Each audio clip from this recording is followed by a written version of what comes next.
on this cold Saturday morning. It's got to be freezing, like literally. I just walked the dog and my hands are frozen. And did firewood. It's got to be like 32 degrees, like literally freezing.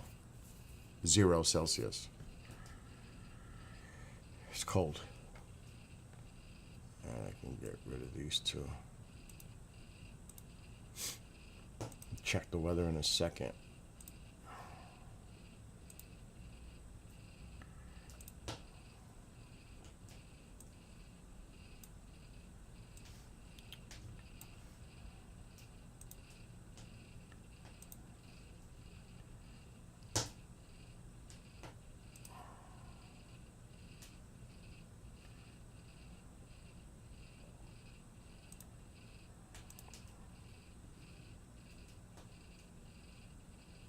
You might hear the fire crackling and popping.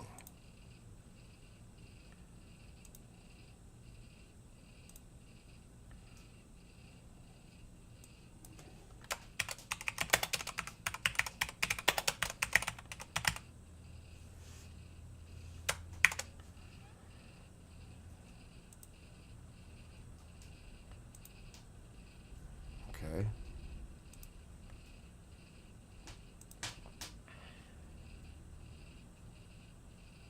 Oh my gosh. Katy Perry goes Instagram official with Justin Trudeau. Oh my gosh. I've seen everything, I tell you. That's just bizarre. Really, that shit is bizarre.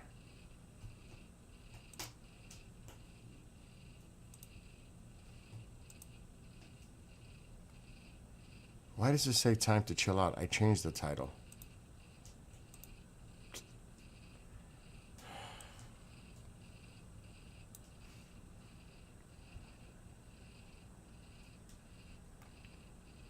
Well, let me try to change it again.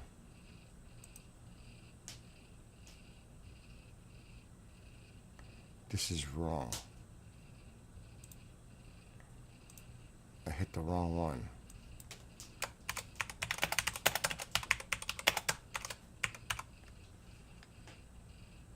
It's my fault.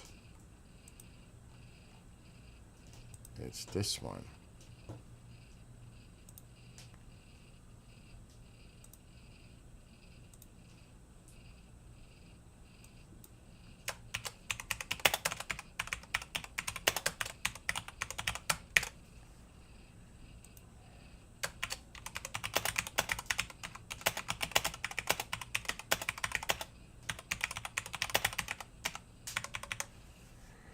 Save.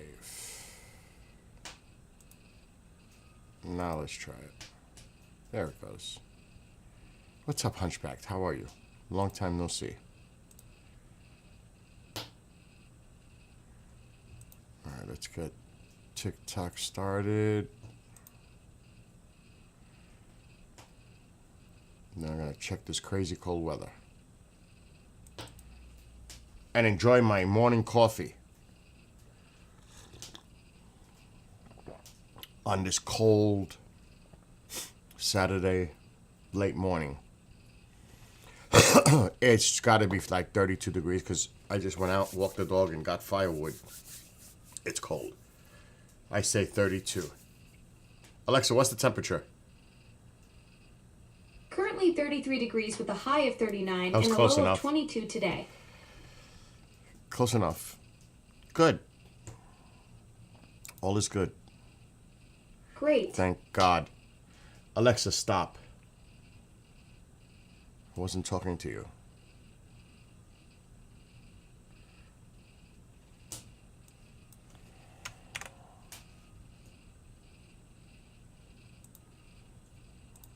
Okay, we got TikTok going. Good morning, TikTok. Good morning to everyone on Bookaface, TubeView, Rumbler Nation.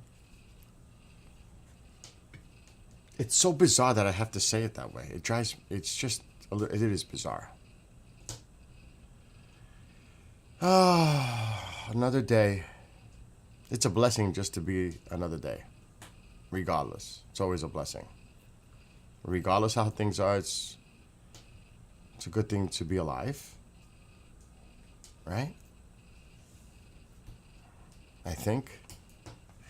Anyway, let's check out the weather. Let's see what's going on. Oh, I'm so glad this storm did not come. It went offshore.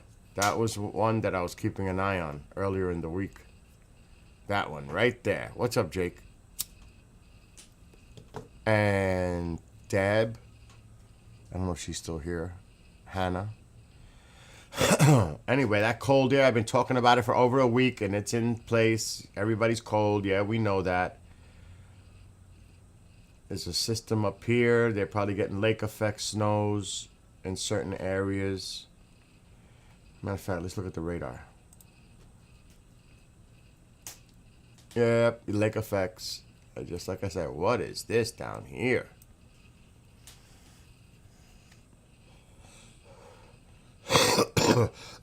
I hope I'm not getting sick. That's nasty. It's no severe weather, but that's just nasty rain. What's causing that? The cold front. It's got to be the cold front. Clashing with warmer temperatures. It is.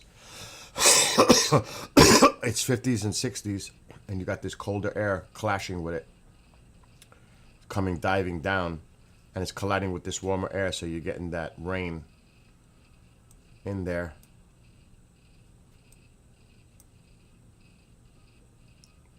The mountains, everybody here. There's another system here. Let's skip. Where is that going? Looks like up there it's going to be very busy this year so far. But still crazy cold. Look at this. Look how cold. It's freezing here. 3:19 in New York City, 3 in Albany. I'm in the middle. It's like 10, but this is at 12 midnight, Tuesday. A lot of cold air. Now that's a concern. That's a lot of wind. That's a lot of bad weather right there. There's a high pressure here, which is kind of good. Not so much for them. But look at this system. This is a strong system. This is not good. That's Wednesday. Where'd it go? Offshore?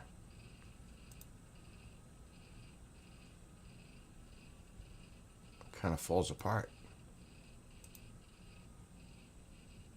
It's up there in Canada. Still freezing down there. Thursday. Still cold here. Little warm up going on here. With that flow.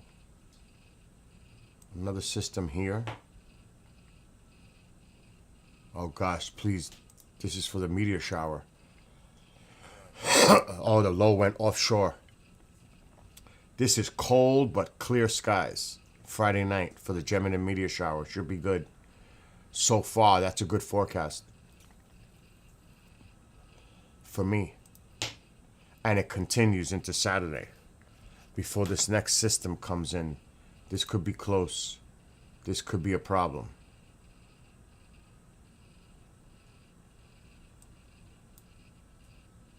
It's the timing.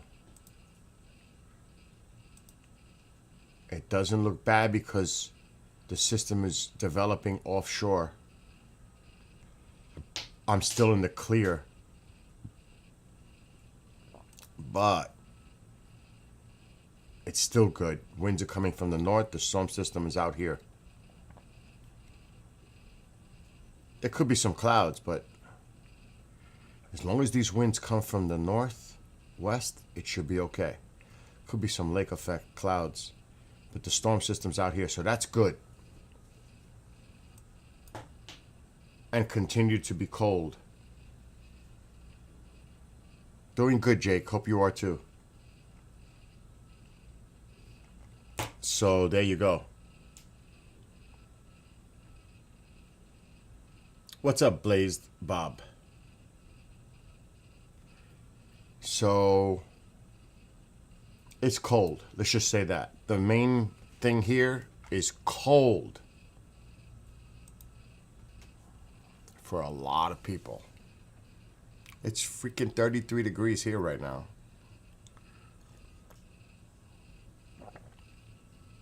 Which is cold.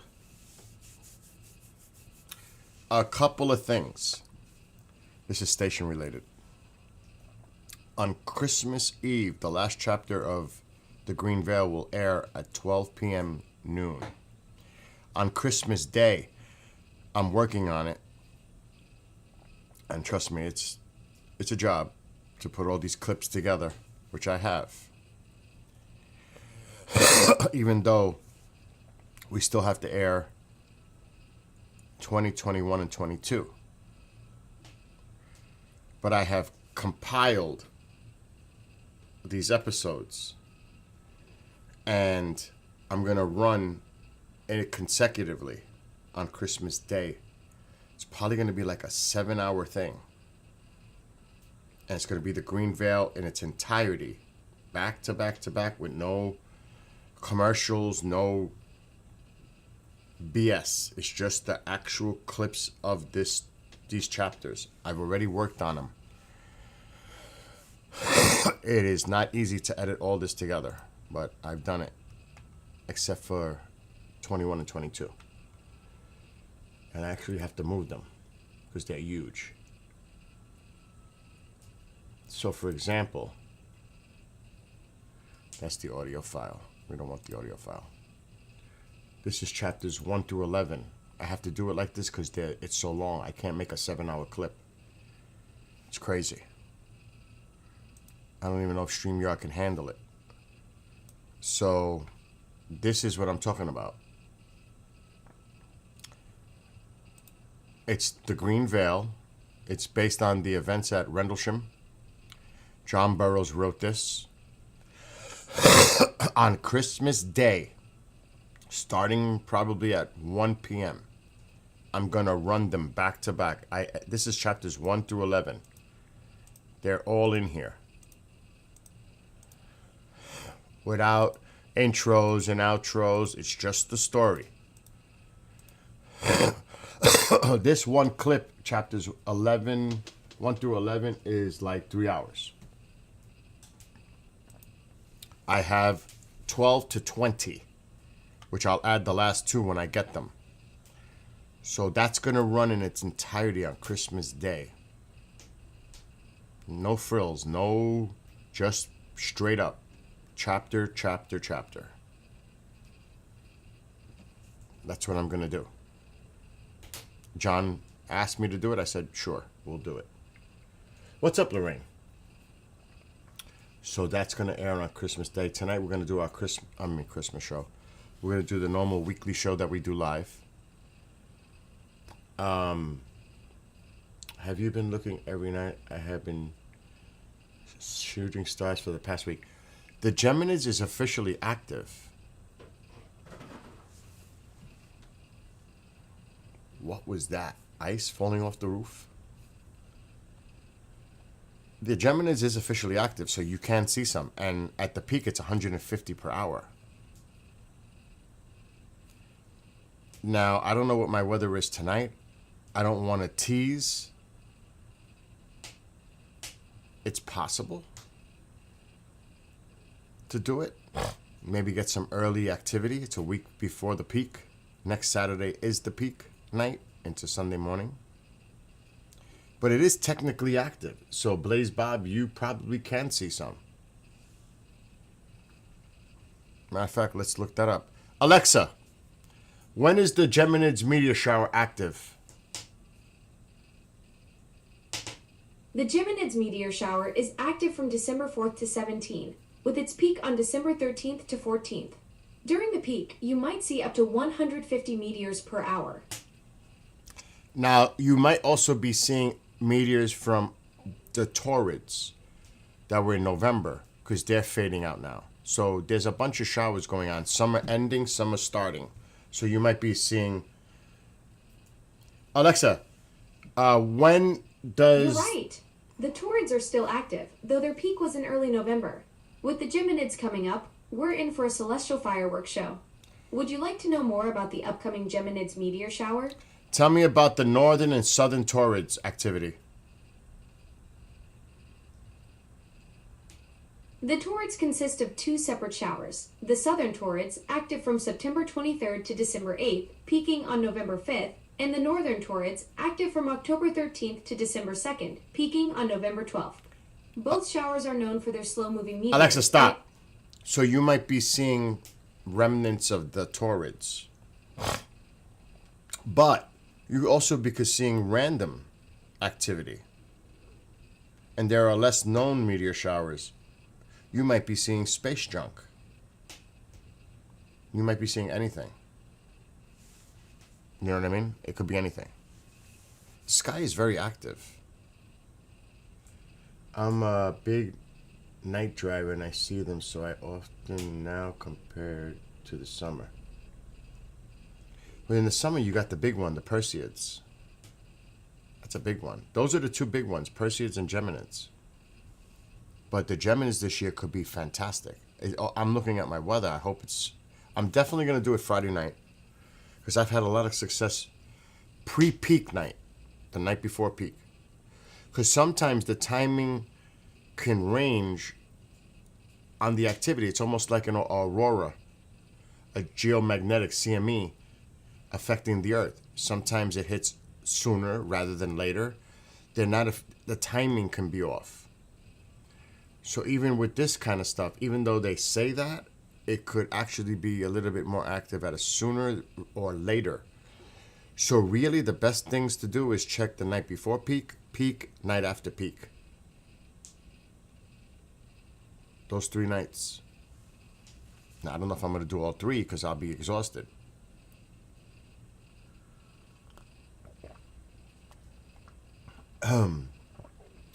Do they launch spaceships in the winter? Sure they do. You got to remember, winter is different in down south, in Florida and now California. So it's not like New York, where I am, where it's freezing. But they're cold down there right now. But yes, you'll see SpaceX doesn't stop. Elon doesn't stop. Elon, please do me a favor. I've got to write him. I've got to write Elon. Can you please offer George Steinbrenner family to buy the Yankees? Please buy the Yankees. Can we have a real owner who wants to invest in the team? I mean, he's got the money. I mean, the richest man in the world should have the most valued franchise in the world. It makes sense to me. I'm just saying. Because our owner, who makes a ton of money and whines and complains, doesn't seem like he wants to spend money on this team. Well, get somebody who will. That's just a side note. Elon, I'm writing Elon. I'm going to write Elon. New York State can't fight against it.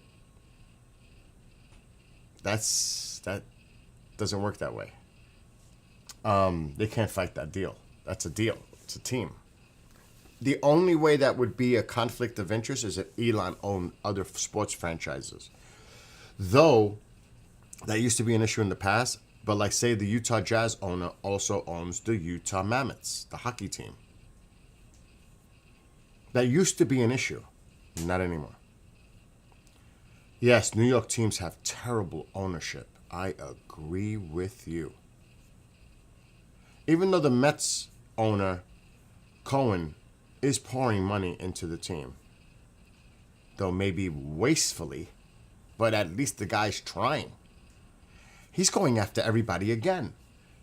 He's a billionaire. Look at the Dodgers. Now they just spend. But George Steinbrenner doesn't seem like he wants to spend. His father would be like freaking out. But let's not get into the sports now. 2x7 wide view binos, binoculars are great for this event. The bad thing about the winter Geminids is it's really cold out and it's hard for people to be outdoors. and enjoy it comfortably. You have to be super bundled up in certain areas.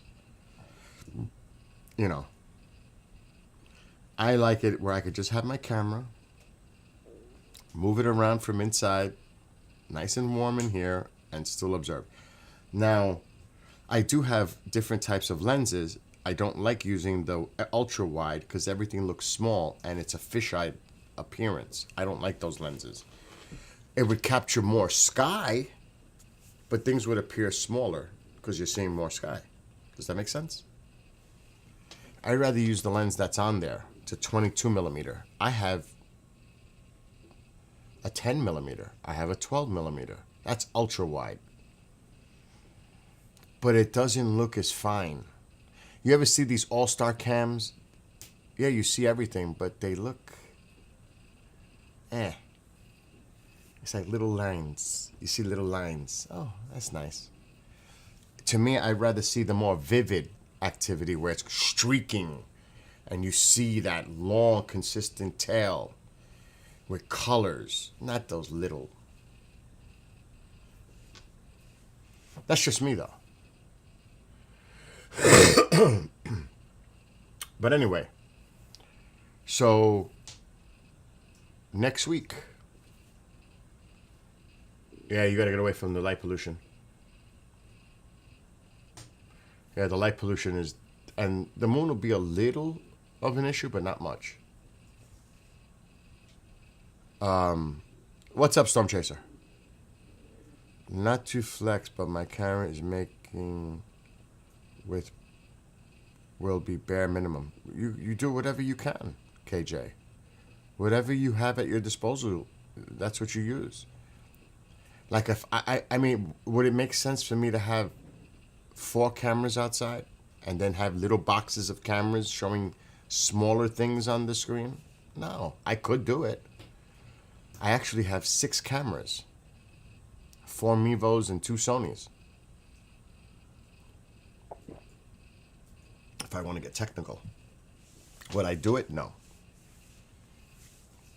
1 is enough. 6.8 Fahrenheit over here along the coast of Quebec. That's not bad. That's kind of warm. Shit, you're way up north and you're warmer than I am. So that's like 7. Alexa, what is 7? Whoa, oh, wait a minute. You said Fahrenheit. I thought you said Celsius. Oh, shit. You're cold. I thought you were talking Celsius. What about 7? Nothing. Stop. Alexa, stop. You said 6.9 Fahrenheit or 6.8. That's cold. Yeah, that's cold, shit. That's way colder than me. Should I get a 4K 25 frames per second? I would get nothing less than 30 frames per second. For surface, I would get nothing less than 30. Technically there's a 29. What happened, Ma? What happened? No, I got it, since my hair's long, and I find it, and it goes like into my mouth, and that's disgusting. What, 12 today at Maryland? I don't think the weather's bad anywhere up and down the coast. You okay? I hear you. Who? Are you okay? I'm fine. Why? I'm live.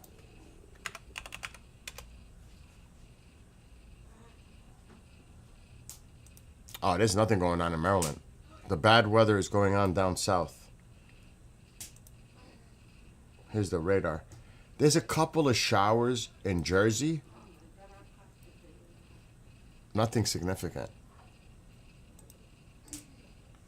Most of the action is down south here. That's the warm weather. That's the warm air clashing with the colder air. Right here.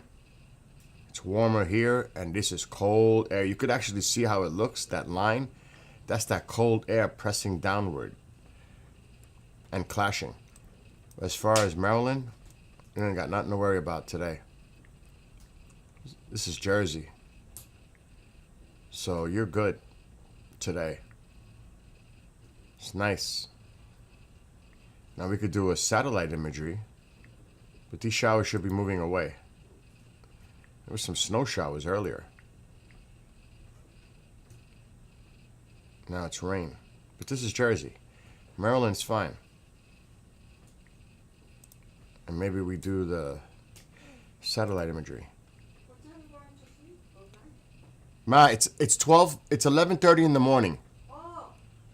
Oh my God. I thought it was late. So you got clearing skies. It's going to be a cloudy day, somewhat, in Maryland, but no rain. And you could see that cold air coming down, reinforcing itself. That's some cold air coming down from the northwest. So yeah, you're fine in Maryland. You're fine in Maryland. And that's what's happening down south. That cold air is it's coming down and it's clashing with the warmer air and it's creating that rain.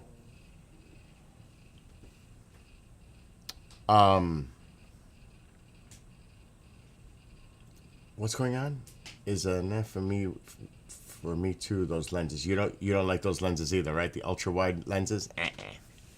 I don't like it either. Social accurate on Mars, heat sensitive, terrifying man.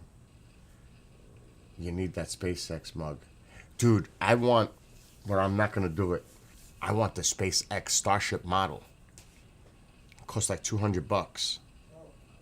But it's beautiful. It's like 3 feet high. You ever see it? Check the Amazon thing. I gotta be careful, I'm on TikTok. They think I'm trying to sell something. They've gotten cray-cray like that. For real. I want to sleep here. No, don't. Please don't. No, don't. I'm live. I don't want... I want to sleep on this side, and it's because of the fire. It's hot. All right, so stay here, but don't make no noise, please. I'm making no noise. It's nice on Wednesday. I do not trust models that far out, even though it's Wednesday. No, that's actually Thursday the 12th. These models change. They're so fluid. You're talking 5 days out. I wouldn't buy what it tells me, even now, 5 days out. I would wait till Monday to see how the weather's going to be on the 12th. That's a better gauge. It's the weather patterns, timing, everything, it changes.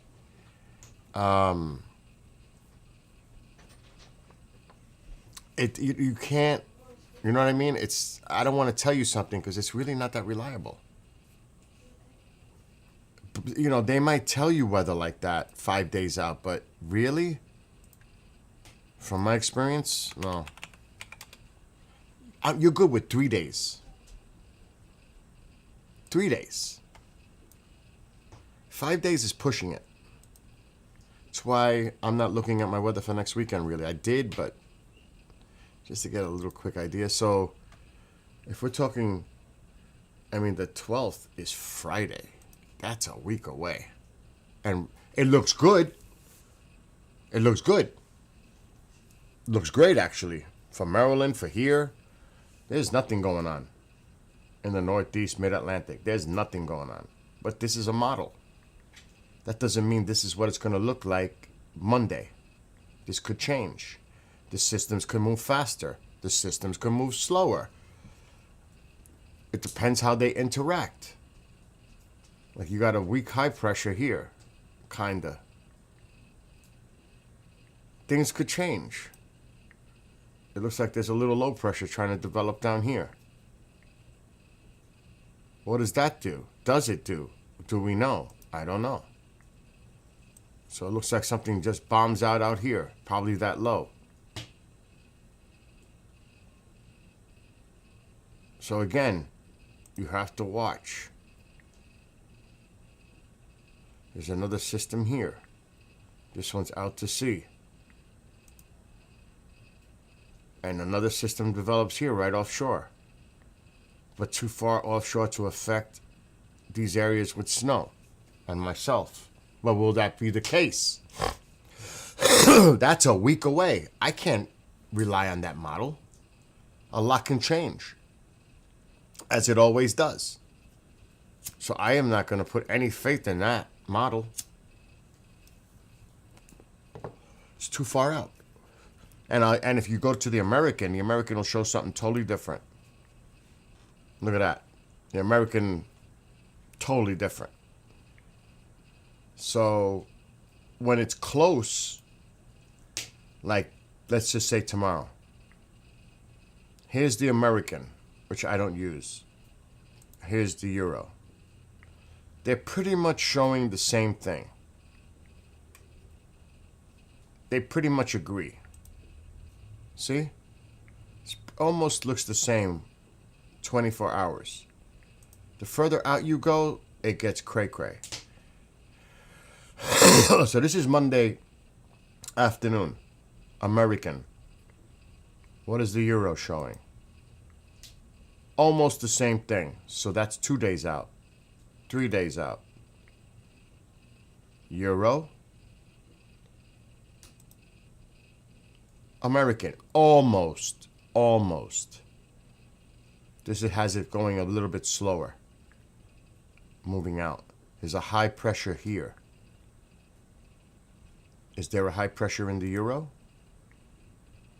Yes. It's a little bit more to the west. Right here. So this is where they start to change. This is 3 days out. If we go to Thursday, they're not going to agree. They might. So that's the euro. And the American has similar, but not exact. No way.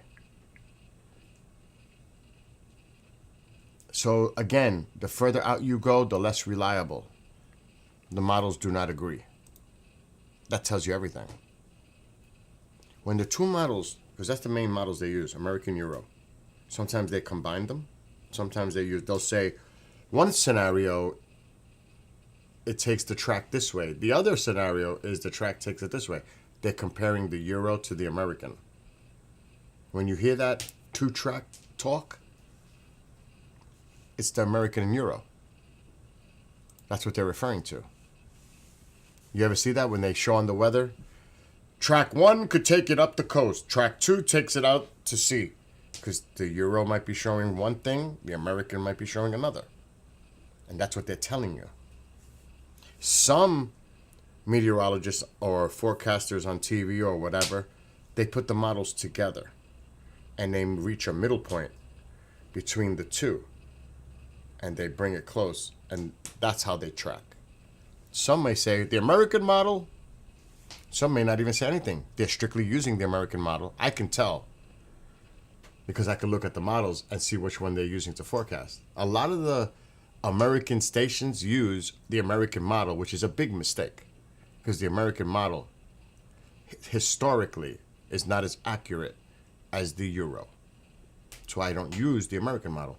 Now, if it's a storm that's coming and it's 2 days out, I'll look at both. But they're both pretty much going to be on agreeing. A lot of the time, say there's a storm predicted 5 days from now. The Euro showing one thing. The American catches up to the Euro. And it agrees with the Euro. I've done this for years. Historically, most of the time, the American will start trending more to what the Euro's saying. That's why I don't use the American model.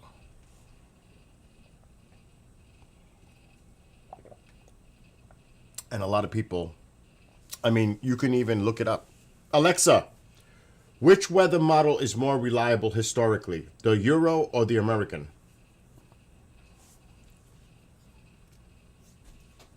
Historically, the European weather model has been more reliable than the American model. Most meteorologists agree that the European model is the most skillful, with verification numbers showing it's still the best model at 5 days out. At 5 days out, which is what I just said. That's kind of funny. So yeah, and now, like I said, when it's 2-3 days out, they come together. They're pretty much agreeing. They could be off by a few miles, tens of miles, whatever. But it's usually really close, like you just seen. Tomorrow, Monday, Tuesday even. But once you get past that point, that's when they differ, and I trust the euro more. That's how that goes. Now, you're talking about yes, 3 days out is still even. You talk to somebody who's watching the eye of a hurricane coming in. And I've said this when we were watching some. It's literally hours. What was going on, sadly, in Jamaica, the eye wobbles. The eye goes through an eye wall replacement cycle. It wobbles. That wobble can change exactly where it's going to, not by much, but it can still create a wobble where it can go more to the east or west, or it could stay on course. So even in a situation like that, it literally is hours. When I hear people saying it's going to do this, it's going to do that, they don't know. They do not know. They're guessing. Like everybody else. It's a guessing game. So for something like that, you have to watch that hourly and monitor it because it can change like that. That's like when I hear them say, there's a line of severe thunderstorms coming. Yeah, what's the chance? 40%? That tells you it's hit or miss. I look at the radar.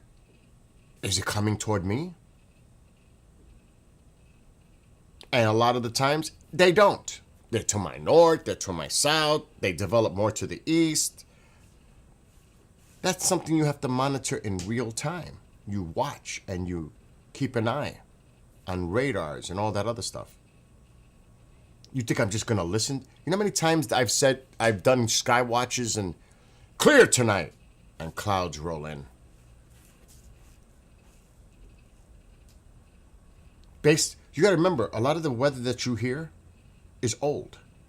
It's not updated by the hour. It's old. It's actually like hours old. They don't update it every hour. It's a generalized forecast. What's up, Genghis? Rainy and chilly over there?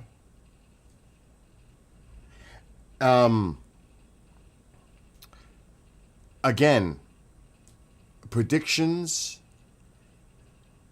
because they're looking at weather patterns, Lorraine, jet stream, El Nino, La Nina, how the jet stream sets up, they can give you a generalized prediction based on that alone. The pattern, the weather pattern. So that's not rocket science, because that's how the jet is moving. They can predict that in general terms. I'm talking more specific weather-related storm activity, precipitation, clouds coming in. Yes, they can give a generalized because they're looking at how the jet stream is moving. And like right now, what we're going through is the jet is coming straight down. And it's bringing, it's diving. That polar air is coming right down to the country. It's bending back up. And then, of course, it goes to the east. That is a generalized forecast based on what the jet is doing. It's pretty predictable in general. But when you talk about specifics, like I'm saying, 8 thunderstorms here, there. Like say it's forecasting next Friday night for me to do a skywatch. It's showing right now that it looks like it's going to be clear or partly cloudy Friday night. The timing is another issue. Systems can move faster or slower. And I guarantee by Monday, Tuesday, that model will change. Not the jet stream pattern necessarily, but the pattern of the systems moving along the jet. That's the key. So that's why I say I don't trust the models that far out, because it's a timing issue. It could come sooner. It could come later. Like right now, looking at that model, I'm a little nervous about next Saturday night. Sunday morning. It's showing instability in the atmosphere. That's not a good thing. Will that be true? You think they have that timing down for Sunday morning next week perfectly right now? I don't think so. So it's more specific. And I'm going to be keeping an eye on that. Not now. It's too early. By Tuesday, Wednesday, I'll have a better idea how the weather's going to be here to do the Geminids meteor shower stuff on Friday, Saturday night. And I don't want to get optimistic or pessimistic a week out. You know what I'm saying? It's too early. Hopefully one of those nights will be good. Like right now, it shows a beautiful night, most likely. And I guarantee if I matched up what I'm saying to the forecast model, I'm really curious. Let me go to AccuWeather. I'm curious what my 7-day forecast is. I would say partly cloudy to be like playing safe, conservative. I'll say partly cloudy both on Friday and Saturday nights. Friday might be clear. I hope I'm not getting sick. All right, I'm going to my daily forecast. I'm curious. So I'll say partly cloudy both Friday and Saturday nights, but it could be clear on Friday night. Oh my God, look how cold it's going to be on Monday. Holy shit. Right now, because of that storm system, this is not a good forecast. Now let's see how wrong or right they are. Friday, considerable cloudiness. That's not night, that's day. Saturday, cloudy with a bit of snow. Now, when I see cloudy with a bit of snow on Saturday and considerable clouds on Friday, what does that mean for Friday night? There's a system coming in, they're predicting. It's going to be cloudy Friday night because they're expecting snow on Saturday. It's not like it's just going to clear up Friday night and then snow on Saturday. There's a system, considerable cloudiness. A system is coming in, cloudy overnight Friday, snow on Saturday. That's how I read that. So let's see what they're saying. And let's see if they're right or wrong. I think they're wrong. And we're going to see, based on that forecast, which model they're going by. At night, partly cloudy. Friday night. So I'm right on that one. Let's go to Saturday, because it said a bit of snow. What about Saturday night? What the hell is Mom watching? Afternoon, night. Clearing. Saturday night. Now, think about that. Clearing Saturday night. Partly cloudy Friday night. But considerable cloudy on Friday and a little bit of snow Saturday. That's timing. What happens if those clouds come in later? That would mean considerable cloudiness on Friday night and snow in the evening at night on Saturday night instead of clearing. Again, it's timing. And do you think they got that precise timing down a week away? I don't think so. That's what I'm trying to say. Now, let's see which model they're using. That's AccuWeather, by the way.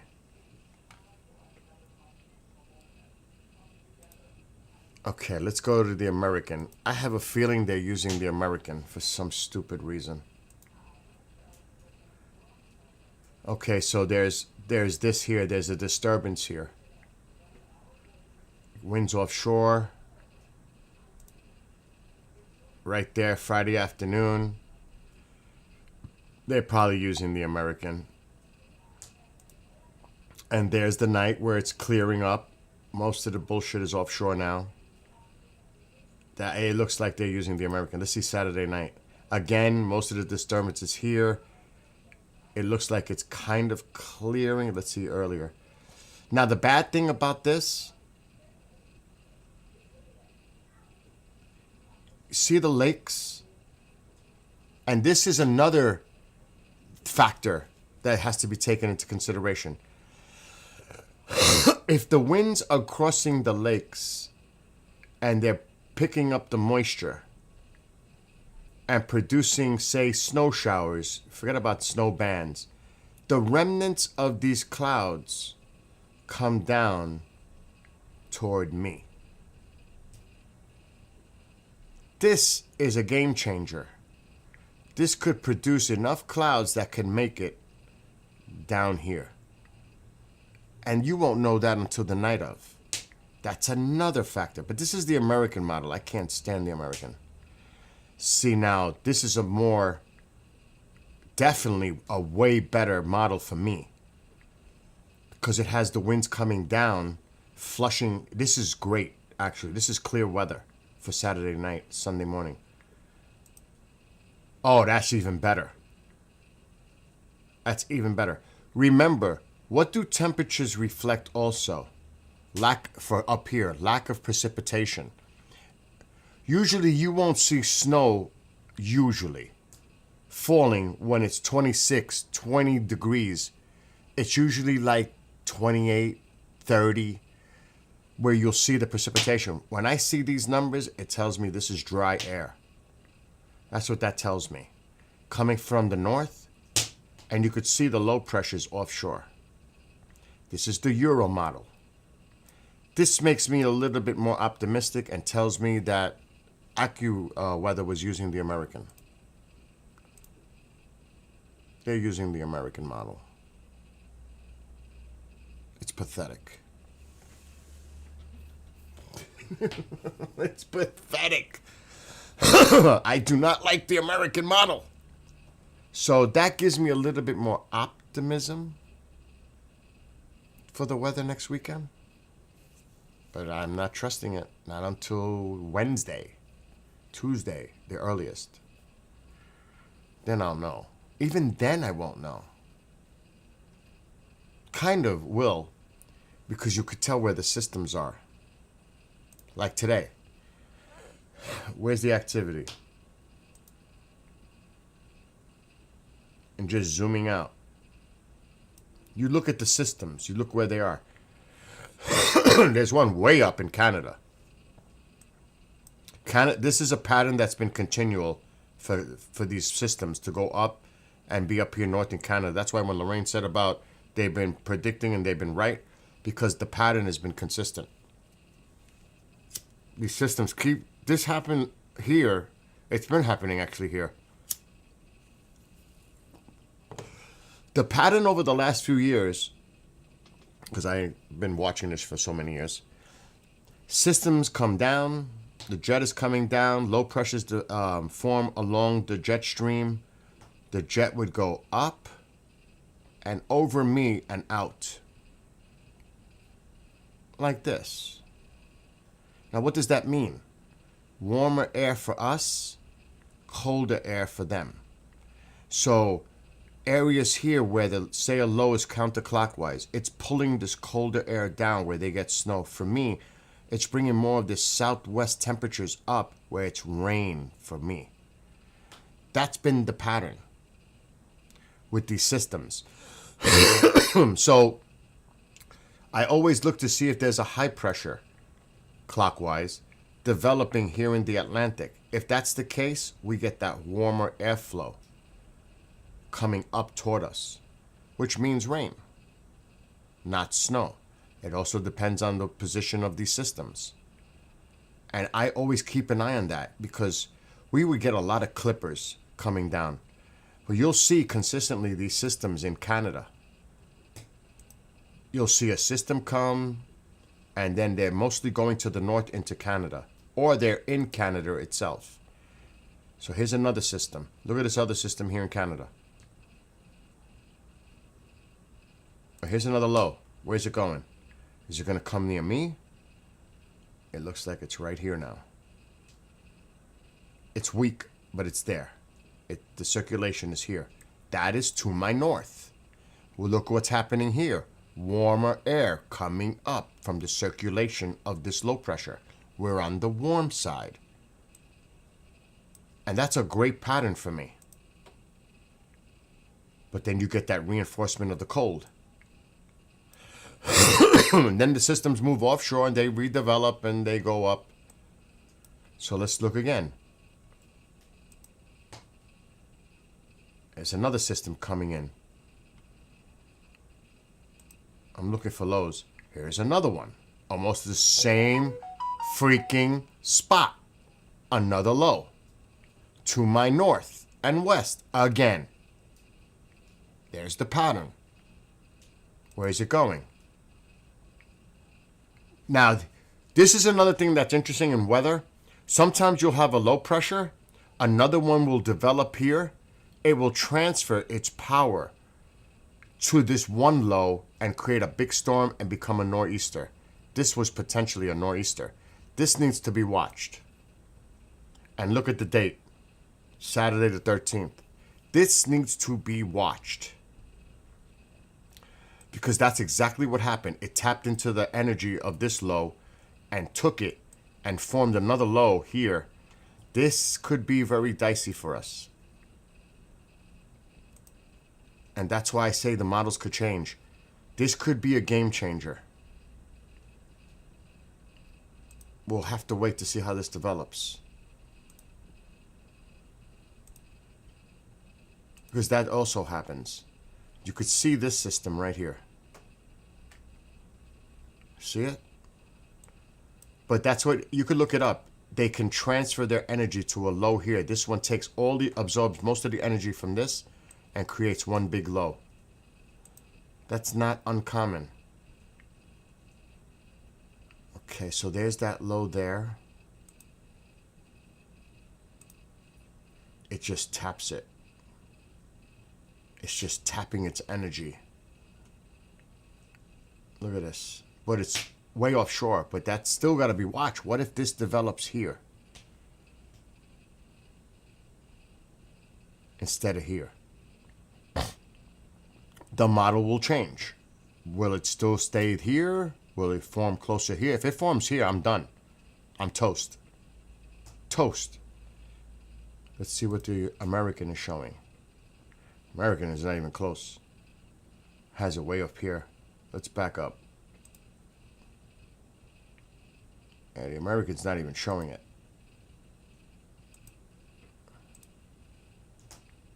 It still has the system here. It's not organized, but it's up there. And now it's dragging all that shit this way, so this has to be watched. I hope. Here's another system, almost same place in Canada. So the pattern is there. The pattern is consistent. And where do a lot of these systems come? From up here. They come in, they come down, and they go in. All this energy. And that's how it works. It comes in, it comes down, and then it goes this way. Usually. I'm just going to look. I don't trust this forecast, but here comes another system. Right there. Right up there in Canada. Another one. And here it's making its way again. Almost identical. It's right here. Same place. Almost exactly. And that's why the pattern can be predictable. And there it is here. Almost in the same place as the others. And now it's offshore. Again. By Nova Scotia. And there's the pattern. Now, a game changer in the pattern is this. Right here. This can be a game changer. If a high pressure is developing and it brings up this warm air in from the Gulf, well, that can definitely change things. But the consistency is there. It gets quiet on the long-range models. So that's basically what you're looking for. And yes, there are patterns, generalized patterns based on the jet stream. And to show you a little example, along a front, little mini low pressures can develop. Instability. And we can look at that on Radar Omega when it shows you the lines. It will show you where fronts are, where there's little low pressures, and like the stormy activity going down to the south right now with rain is because of the clash between cold and warm air, as indicated by this front. The cold air is pushing down, you got warmer air here, and the clash is creating this rain right in here with this front. And look at the snow predictions all over the place. Higher elevation areas, Colorado, up here, Montana, Dakotas. But, like they're predicting high risk of 4+ here. Let's see, somebody's here, Storm Chaser's here. He's not on yet. This one is. Look at that. Oh my gosh. Look at that.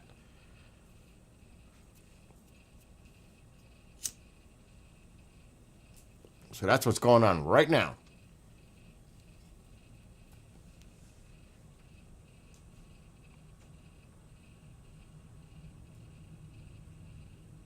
Winter weather advisory. So not quite 6 inches, it's possible, but winter weather advisory is not a winter storm watch or warning. It's calling for less snow. Still nasty, as you could see. So that's what's going down on here. Ski country's doing good. Not so much in my area. Now, it's really cold here, which is good, but there's no precipitation going on. But it's cold here. It's cold in a lot of places. So you could see these little disturbances, these little lows. And you can see by the fronts coming down, reinforcing the cold air being blasted down. You can tell, well, at least I can tell. So here's going to be another reinforcement of cold air. More cold. Which stinks. And that's why we're going to be cold for a while. Even down south. Because the polar vortex, that's what they call it. I would just say Arctic blast coming down from up north. That's like a term that recently started coming up. The polar vortex.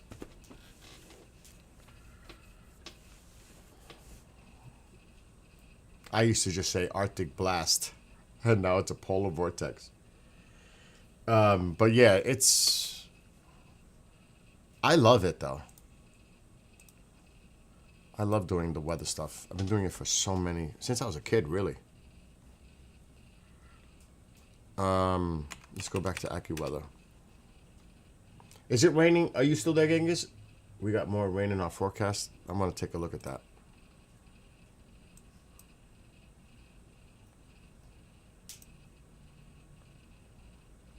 Oh, yeah, well, it's raining right now in southeast Baton Rouge, New Orleans. It's raining right now. Because of that clash with that front. But it's moving to the east, northeast. It's moving away from you. And look at how straight that line is. That's how you know it's a clash. It's actually wild to look at. When you look at the model like this, you can tell. You could tell just by looking at it what's going on. What's up, Astro? That cold air colliding with the warmer air. Because the temperature is definitely warmer here in Florida. and this cold air is just sinking and colliding with the warmer air. And the battle is creating this. And look how it stretches all the way down. So if we look at the temperatures, I guarantee it's warmer here and a lot colder here. Not enough. It could potentially, maybe if some storms pop up, or heavier pockets of rain. But this is moving away from you, Genghis. It's actually moving away from you in Louisiana. Again, if they said more rain is in your forecast, I wouldn't trust something like that. I would look in real time and say, well, that's not what the radar's showing. The radar's showing it's moving away. Now, in this model is a future forecast. Right in there. So this is like the now. And now it's going into the future model. It shows it moving away from you. No precipitation in here.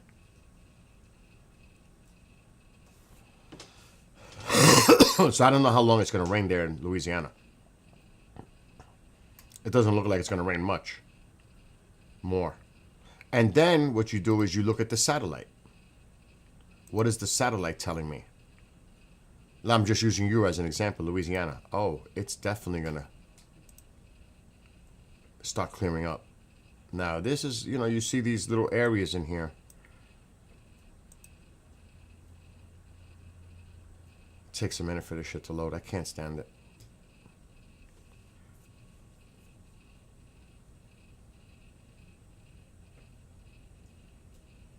I hate when it does that.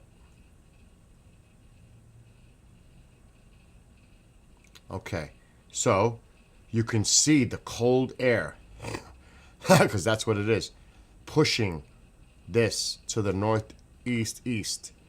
So you're going to clear up in Louisiana. See it? You're going to clear up in Louisiana. The sun will be shining in a lot of places in Louisiana this afternoon.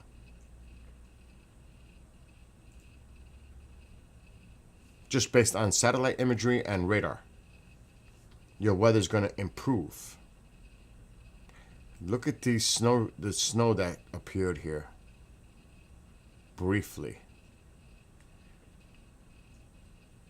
That's interesting. But yeah, so you can get an idea. I should use Windy. Windy's better.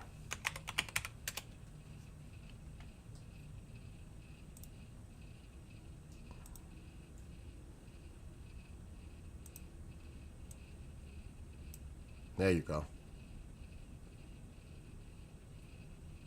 And you could see what Windy's showing. It's already clearing up in northern Louisiana. And the future model shows it clearing up even more. And this is 1 o'clock in the afternoon, my time. Look how it's clearing up. You still have some lingering possible showers here. The point is, it's moving away from you. That's the future model for an hour. See how it's moving away from Louisiana? So you should be fine.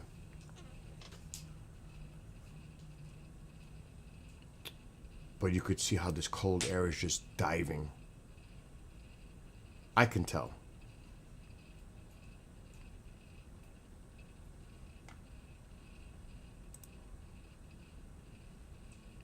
And you could see by the radar, I was looking at that. You could tell by the radar. It's just right here in Louisiana. There's still, like I said, some showers possible. But this should move.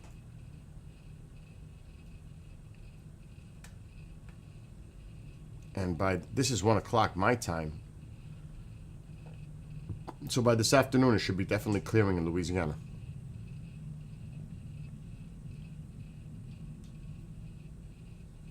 Not so much for here. And that's what you look at.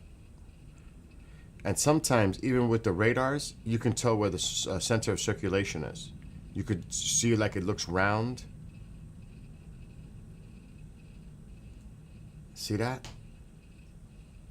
So that tells me there's a low pressure here. Right in there. Could be a weak one, but there's something there.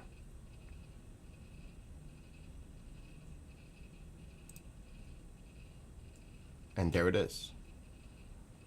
It's so predictable if you know how to read a map. Even based on a radar image, I could tell. I knew though there was a low pressure there. Again, it's knowing how to read the maps. It's not rocket science. It is not. And right where I said it was, there it is. And that's causing that snow that they're getting right now up there. Especially it's cold. The cold air is in place. Look at these temperatures. 4. Even here it's in the 30s. But it is frigid. And there's going to be a reinforcement of this cold air. Look at these digits here. I'm going to just check mine. So they're predicting in the mid-30s here today. Let me go to Monday. 10. 10 degrees. Look at this cold air coming down.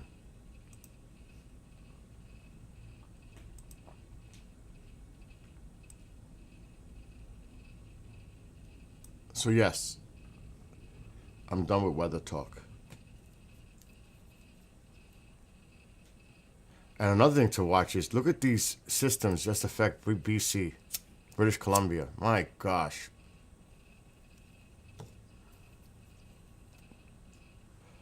Look at that. Would you want to live on this island? They're constantly getting battered. This is Monday. There's the low pressure right here, just bringing that energy onshore. Pounding it. There's another system and another system. Let's see what this other one does. This one looks like it's going to go to the north. Nope. It just falls apart. It's right here. Good for them.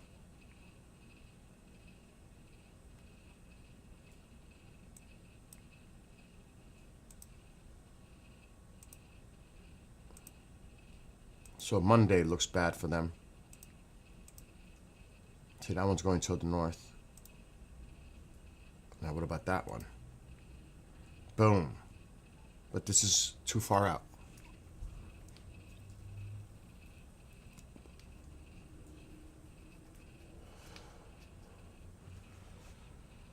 Well, that's apples and oranges when you're comparing it to another country, KJ. I mean, really. I mean, you could pick the worst location on Earth and say that location is better than a place that you would be I could say I would rather be there than Siberia. I mean, that's like duh. I'm checking the Pacific.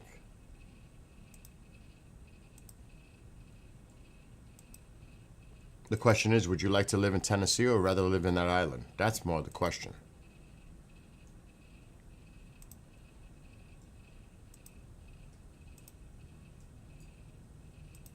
I don't see anything going on. Actually, there's a big difference between apples and oranges. One is citrus, one is not. Duh. That's why it's said that way. That's what that saying comes from. Apples and oranges are totally different in the fruit category. Another place to keep an eye out is here. Australia, because their summer is about to start. This is when they get their shit picked up.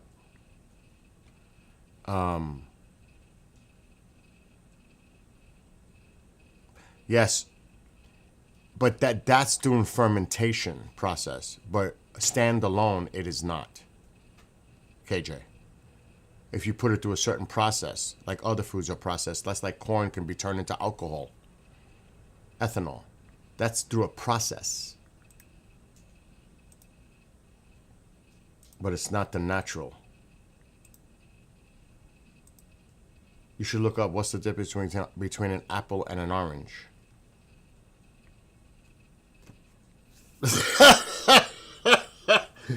Yeah, I know, I get it. Lorraine says she would visit Siberia. And she said she thinks that Specie is beautiful, but I think I have become a true East Coaster.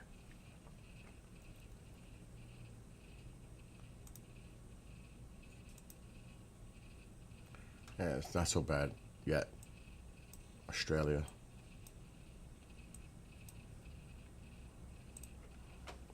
That's like, for me, when I had the house in Florida, I couldn't stand it. People love it. I couldn't stand the heat. I had to come back to New York. I couldn't stand it. But that's just my personal. Mom kissed the ground when we came back to New York. She wanted out of Florida so bad. But everybody's different. Some people thrive in certain climates or prefer. That's a preference. Everybody, that's what makes us individuals. You know what I mean? Some people love to live in New York City. Like our friend Fantasy, he would love to live in New York City and enjoy that atmosphere down there in city life. Me? Hell no. Hell no. Well, that's beautiful. She said the last supermoon gave us some beautiful wild waves along the beaches while the snow fell. That's a beautiful view. That's scenic. That's gorgeous. So now that's beautiful. I would enjoy something like that. She loves the way the cold smells. You know, it's kind of a weird thing. Like, I still have a little snow out there. I couldn't do Christmas. I've done it in Florida. It's not the same. It doesn't have that same feel. Especially when you lived in the Northeast and grew up in a colder climate with snow.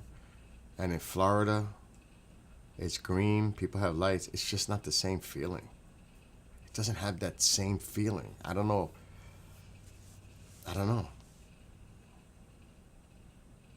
I hope it's a white Christmas here. This ain't gonna stay. This ain't gonna make it, even though it's cold. We didn't get much. We only got like 2 inches. It's highly doubtful, even though it's so cold, that that's gonna remain, because even during the day, when it goes above freezing, there's a melt going on, then it refreezes, but it's melting slowly. As long as it gets over the freezing point, it's melting.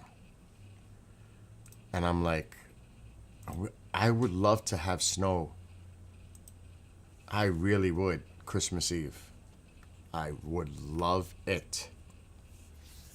Oh, have my camera outside. This camera can take weather. The Sonys can take weather. Can it take pouring rain? No. Can it take snow? Yes. But heavy snow? No. But the Sonys are considered weather. I won't say proof. But they have cases for them to use them for underwater, like most cameras do. Good cameras. Even my GoPro, I have the case for underwater. What was I gonna do? I was gonna do something. Shit. I totally got thrown up by my own self. Oh. Because I did look up my Sony features. The camera itself is sealed to be considered weatherproof. But that's not where the problem is. It's where the lens connects to the camera. That's where you gotta worry. I did the research. I was like, oh shit.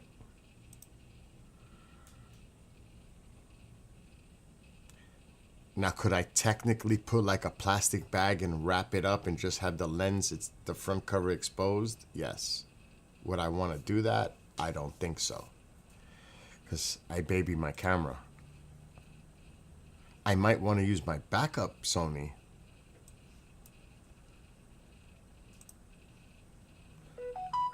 So this is what it looks like outside right now here. You still see snow. My wheelbarrow's full of wood, ready to bring in. But will that snow make it? Highly unlikely. It's already starting to melt. You could see the grass. Not likely. You could see it on the wood pile in the foreground. Not likely. Alexa, is there any snow predicted in the next week here? Forecast.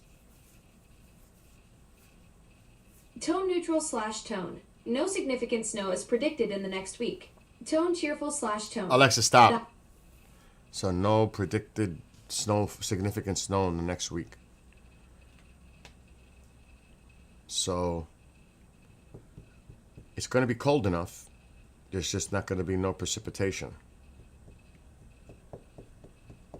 But it's cold out there. It's about 34, 35 Fahrenheit. Alexa, what's the temperature? It's 36 degrees right now, with a high of 39 degrees and a low of 23 degrees today. It's going to get cold tonight again. But you see, it's going to be 36. So there's a melt going on. Not much, but there's a slow melt going on. Especially if it's cloudy right now. But if that sun were to come out, that helps to, because just the sunlight hitting it melts it. Even though it's not a strong angle from sunlight like it is in the spring. But you can still see it's dripping. See the, oh, you can't see it. You could see it's dripping off the, right here, there's a drip. Right there. So it's melting. Slowly. But it's melting.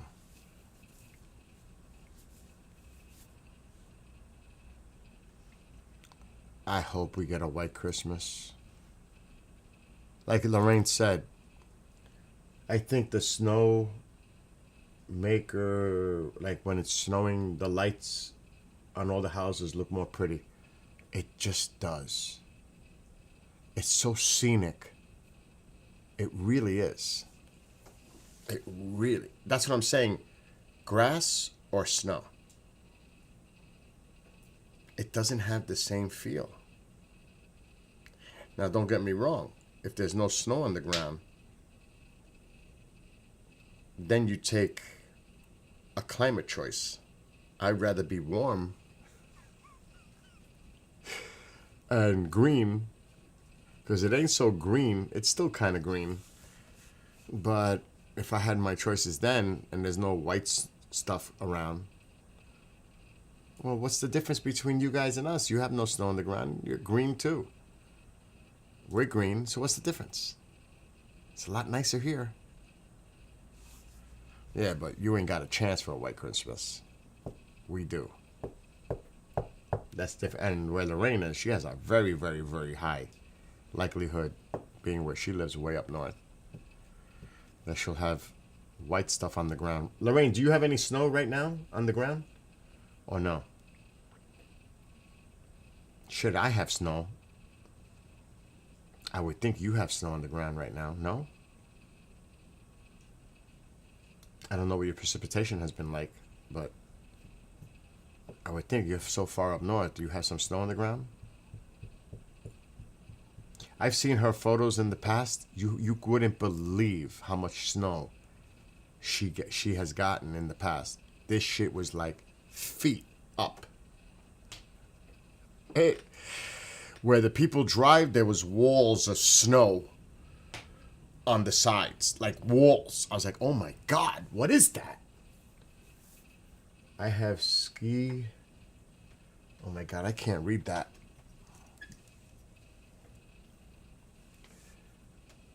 I have ski doos going by my house, and we are already snowshoeing. Wow. They're already using snowshoes. Oh my gosh. The ski resort opens officially December 20th. Winter. That makes sense. I don't know when they open here.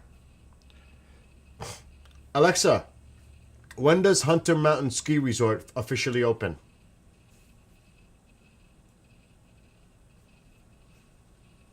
Hunter Mountain typically opens in late November or early December, similar to other ski resorts in the region.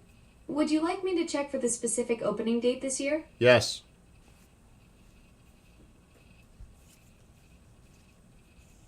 Hunter Mountain hasn't announced their exact opening date for this year yet. Would you like me to check their website or contact them directly for the most up-to-date information? No, thank you. Alright, I'll leave it at that. So they haven't officially opened yet. Now that could be... That's correct. Hunter Mountain hasn't officially opened for the current ski season yet. Are there any resorts open in Vermont yet?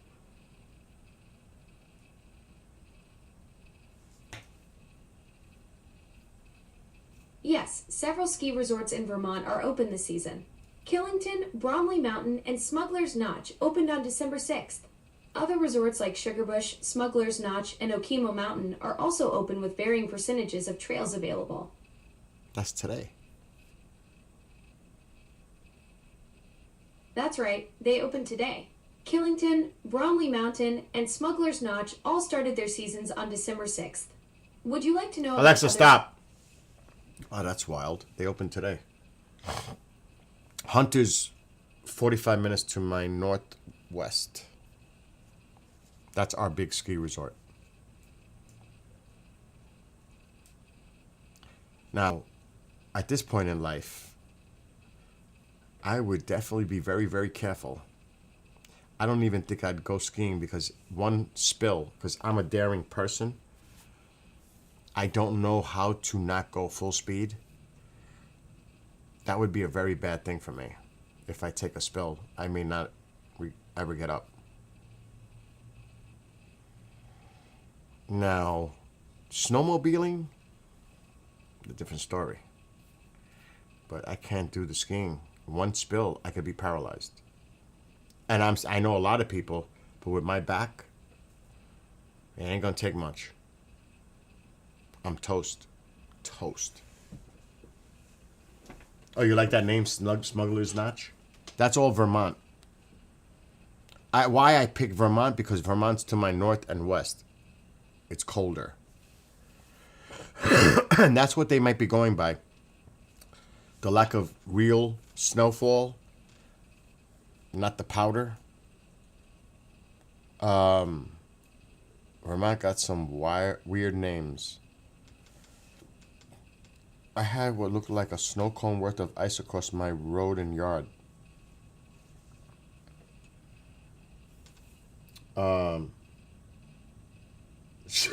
Lorraine says she hears me because she trashes a lot of helmets.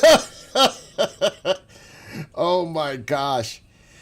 Like today, I gave Kendrick one of my... I can never get it right. That thing that covers your whole face but just leaves your eyes open. What is that? Whatever it is. So that's what it be. And I gave him some winter gloves because he rode the bike this morning to work. At 6:30 this morning. You think I was getting up to drive him?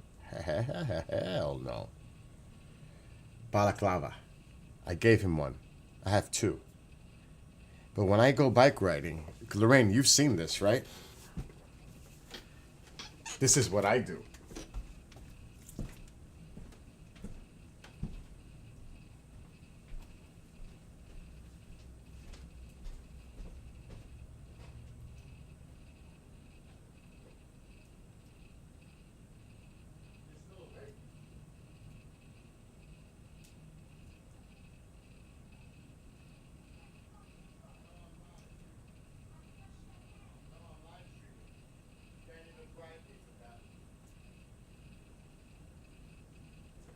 bribery will not work.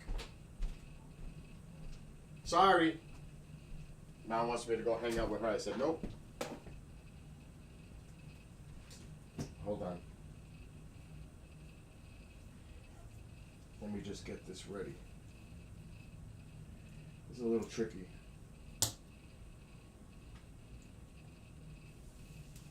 This one's my favorite.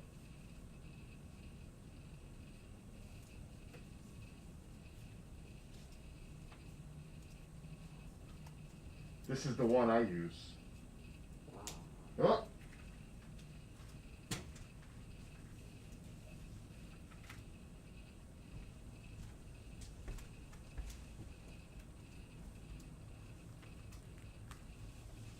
That's how I go. If I'm going bike riding, this is what I do. I don't mess around. I'm fully protected. Ski goggles and one of these. Now this is a good quality one. This keeps me warm. No doubt. I look like the Fly.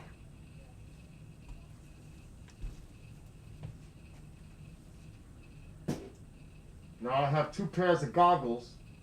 One is for sunny, one is for cloudy. Depends on the weather. So I have goggles depending on if it's darker or brighter.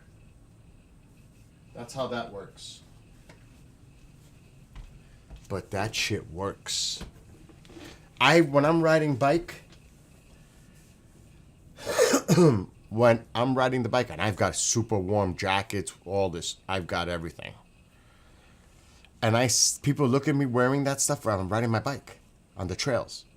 And they give me like a look like, oh shit, what's this dude? But then I look at them and their face is all red. They're freezing. Oh, I'd rather look like this than what you look like, frozen. Because if it's 40, say even 35, and I ride the bike, because I can. I have the gear for it. I use ski gloves. Ski gloves are the best. Even though it's a little tough on the bike, but they're super warm. And I insulate. The wind chill does not affect me. I don't feel the wind. I don't feel the temperature. It's freaking amazing. I actually sweat. But I wouldn't go riding in 30-degree weather because that's just ridiculous. If it's 40 or more, I'll go riding the bike. Not 30. Because then it's just brutally cold. And I'm not going to enjoy myself.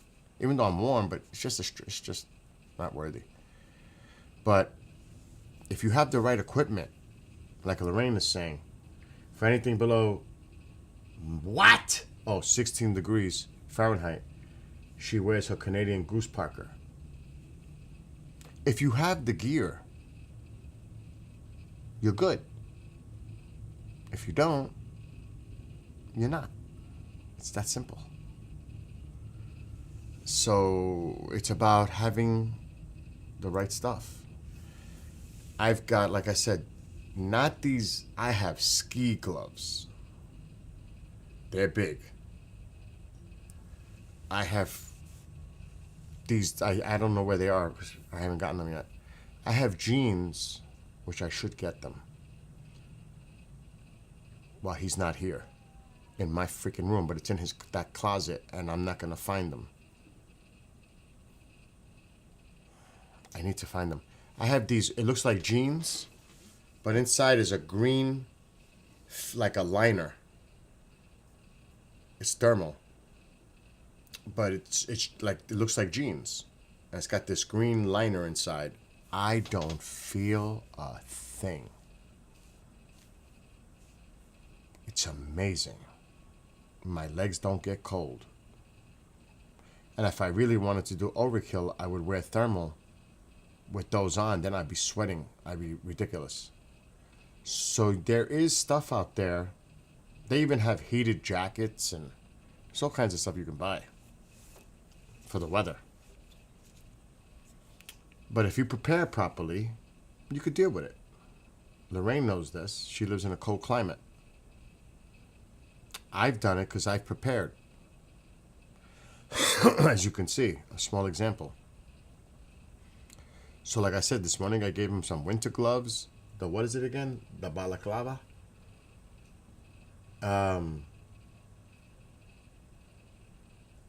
Yes, I agree. I'm with Lorraine. I do feel like playing in the cold has a healthy effect physically and mentally if you are outfitted for it. Oh, I love it. Absolutely. Oh my gosh.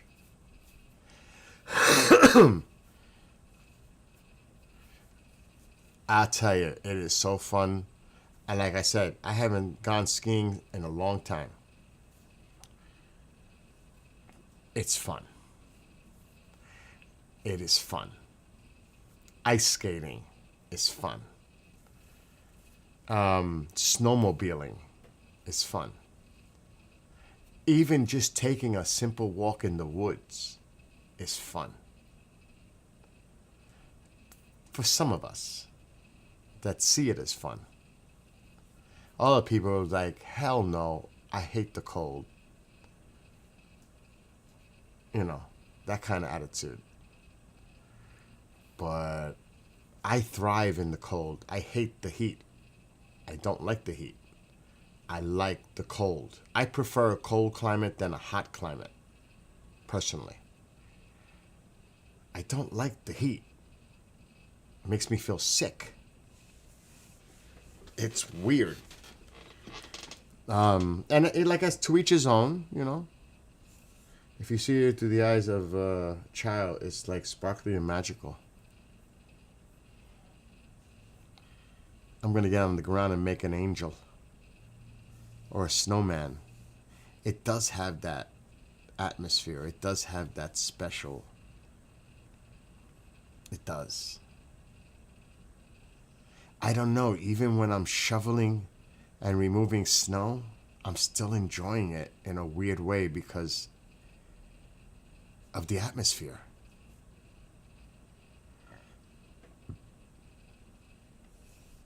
Yes, there is a special thing.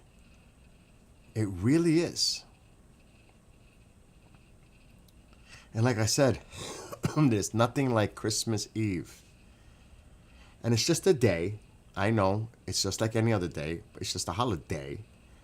But there's just something about snowing on Christmas Eve with the fireplace going, people over, the lights are on. It's an atmospheric thing. It's an environmental vibe. It's a special feeling.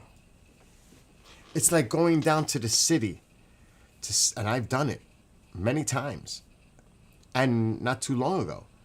Rockefeller Center, looking at the tree. That whole, you cannot imagine the atmosphere unless you're there. It is so beautiful. There's Christmas everywhere, decorations everywhere. Rockefeller Center is right next door. The tree is right there. I used to go, Mom could tell you, we used to go see the Christmas Spectacular show with the Rockettes, and then go see the tree after. And then go home to here. I used to love that. Going to see the Rockefeller Christmas Spectacular. And then after it's done, going to look at the tree, buy chestnuts, roasted chestnuts. It's one heck of an atmosphere. For many people, KJ says Christmas Eve is not just a day. Of course not. It's also a holiday. That's why I said holiday. It's special for a lot of people in a lot of different ways.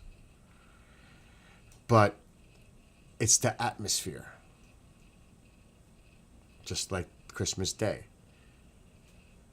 It's just an amazing vibe. And a lot of people are positive and happy and smiling. There's a lot of positive energy in the air. The atmosphere is just awesome. Now, I've never done New Year's Eve in New York City, Times Square, because I would never do it. Heck no. It's like, why would I want to stand out there? It's not even about the being there for the moment. It must be awesome. You know, everybody's celebrating around you. I think more like now it's going to be a hassle to get home. And having to stand there if you're going to get a good spot, you got to get there early. Some people go like a day before. You know what it'd be like to stand and be outdoors for the whole day just to be in that spot for night? And then having to take mass transportation home with literally hundreds of thousands of people trying to get out of the city? It's a nightmare. Heck no. I'd rather stay home, enjoy the festivities in the house, watch it on TV. I'm good.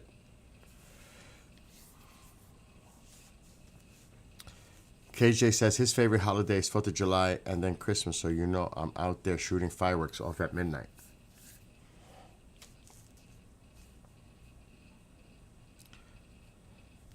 Two different types of holidays. I mean, one is more summer, the other one Christmas. You know, that's two different things, but yeah, a lot of people love the fireworks. It's a different atmosphere. I go to the town fireworks show. There's a lot of people. And it's just cool to chill and watch it all go off. I do want to do the New York experience again for that. But again, traffic.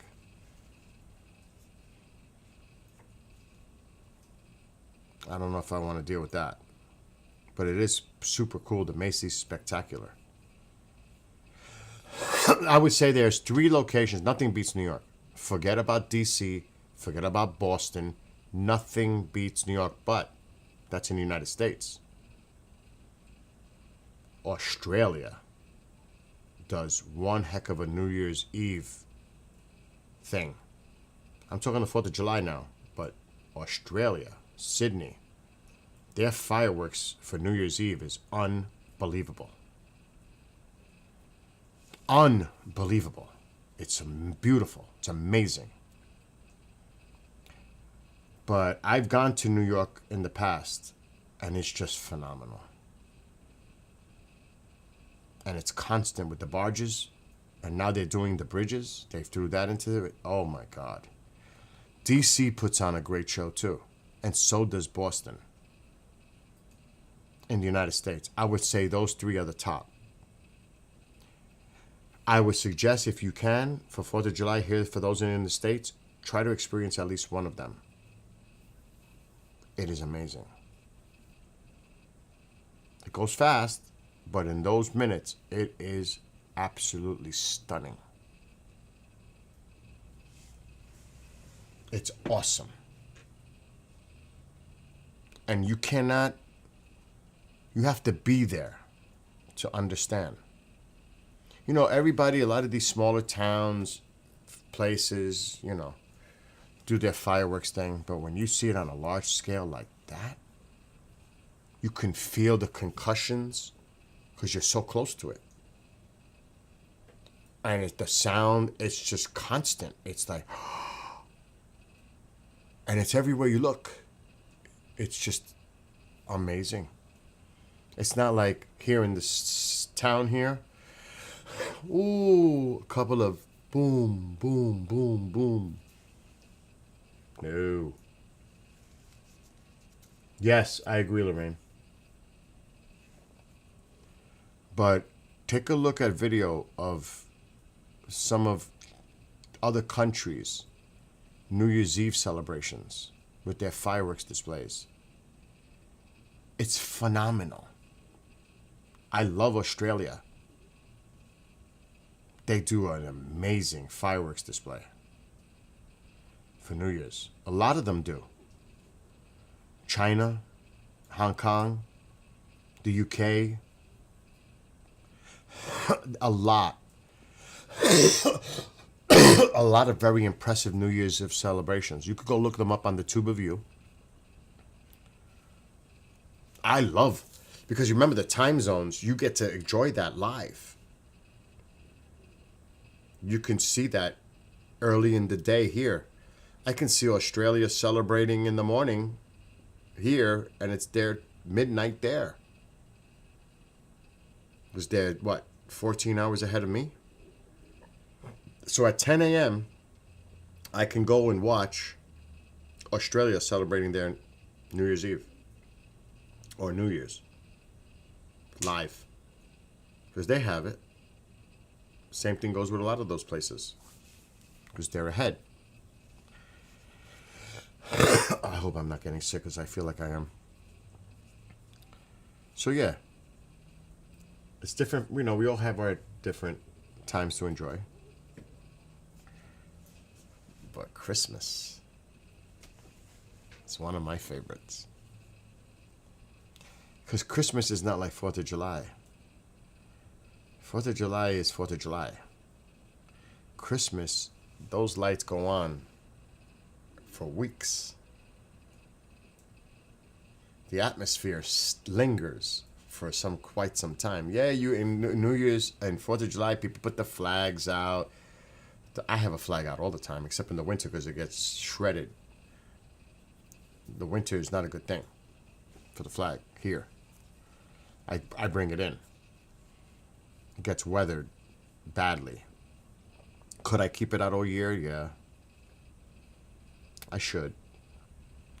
But the Christmas feeling is everywhere. It's in the stores. It's on the streets. It's everywhere. Every night. Every day. For weeks. You take that drive. You see it's all over the place. Not like 4th of July. It's more than just one day. Which is awesome. Like Lorraine, a lot of us know that. It's the beauty of it. And yes, with white snow on the ground and to see the lights, it looks freaking beautiful. It's like a postcard. And we still have snow here on the ground. So if I go out tonight, I need to run to the store and everybody's got their lights on. And, you know, it's awesome. It's just amazing. So it's different. KJ, I don't lie. It might be my opinion, but I don't lie. Because if you... More shit is melting and sliding off the roof. Obviously, it's a special... You just said in chat, no, it's not, Bill. Stop lying. I don't know what you were referring to, or whatever it was. So I don't know what the hell you were referring to, but you put that in caps in TikTok. No, it's not, Bill. Stop lying. I don't know what the hell you're referring to, but I won't lie. It's just my opinion. You may not agree with it and say I'm lying, but no.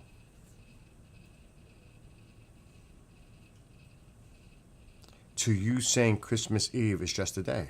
Technically, Christmas Eve is just a day. What is it? Not a day? It's a, like I said before that, if you were paying attention, it's a holiday, but it's just a day. Technically, because we have snow all the time. That's what it was referring to. If it snowed, it's special for it to snow on that day because it's Christmas Eve. But for us who live up here, it's just another day dealing with the snow overall. That's what it was referring to. I know how big you are on Christmas, and so am I. Christmas Eve should be voted in as its own category. Well, for a lot of people who are spiritual in nature, it is. But for some people, it is not. So, I mean, exactly. I'm like with Lorraine. There are a lot of people that may not. You got to remember, it's religious. It's not about Santa. It's about Christ. I mean, there's that Santa part of it. That's more of the marketing side of it. But it really is about Jesus Christ. But there are a lot of people out there that are not religious, or that is not their religion. But they still wish goodwill and peace and joy to all. So it is a day for a lot of people, and for them, they have a different interpretation of that, what that day represents. So depending on the eye of the beholder, who's ever, it's still a day that has a lot of positive vibe regardless. So, you know, like, you know this. We're going to be doing that stream on Christmas Eve. And I can call my mother into this room right now.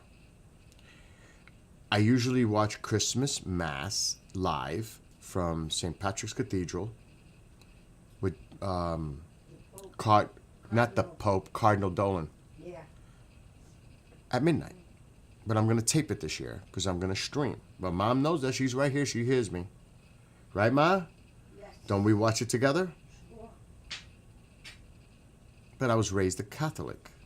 Yeah, but the whole thing is that the Christians too are evangelicals, they too. There's a lot of different factions, religions. No, I'm no. not saying that. No, I understand that, but I mean, used to go to that church. I know that's Christian. Yeah, Christian, and I'm Catholic. Right, but yes, there's like I said, there's different factions. Like, you know, you have the LDS, evangelicals, Lutheran. Mm-hmm. Yeah. Do you see what I'm saying? There's a lot of different. Yes. And like I said, what about a Muslim or a person who's African American and or Jewish or not religious at all? But it's the overall feeling, the positive energy. Like Lorraine said, it's all about peace and goodwill towards all. She says we could use a little bit more merry and bright. I agree. 100% with that. It doesn't matter. It brings people together. It brings community together. People in general, people tend to have a more positive, joyful attitude during that time, regardless of their background. You know what I mean? It's like everybody's in this, and it should be like that all the time, but everybody's like happy and joyful. Billy, but a lot of the Christian people, like with that. Oh, Mom, please, I don't want to But get a into lot this of conversation. When I used to go to the Christian ones with my new or religion, and I used to go, they used to criticize people too. Like, you know, they used to judge people. And like the bishop said on a show last night, and this is an incredible thing that he's exactly love, light, and positive energy to humanity, like French says. The bishop, someone said in chat last night, is it okay, I'm atheist, is it okay that I'm watching and participating in your show? That has nothing to do. And he said, of course, you are all are welcomed. He said 99 of the people that troll him are of religious faith, criticizing him, judging him. He says he doesn't get that from the atheists. It's people that are religious that are judging him. 99%. That's it. What does that tell you? That should definitely say That should say it right there.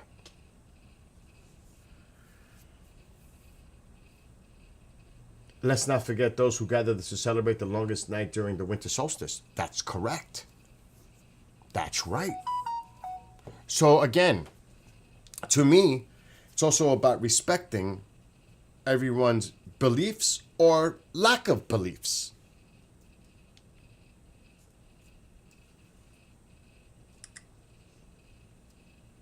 They still wish well on other people. They may not be religious, but they still wish positive energy, peace, love, all those things to others.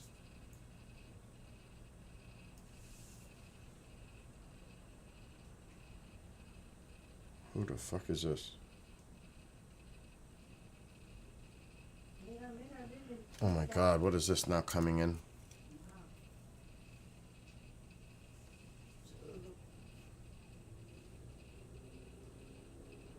Oh my God, I haven't heard from him in a long time.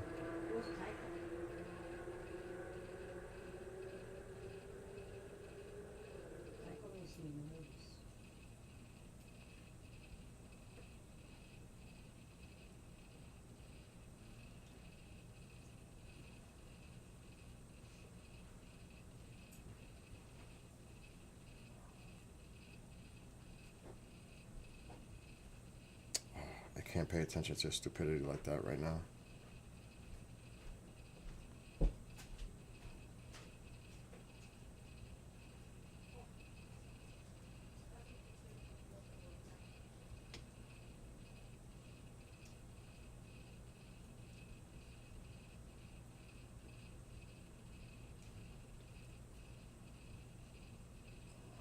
I'm getting loaded, lots of messages. I just want to clear them out. I don't like the way I'm wheezing.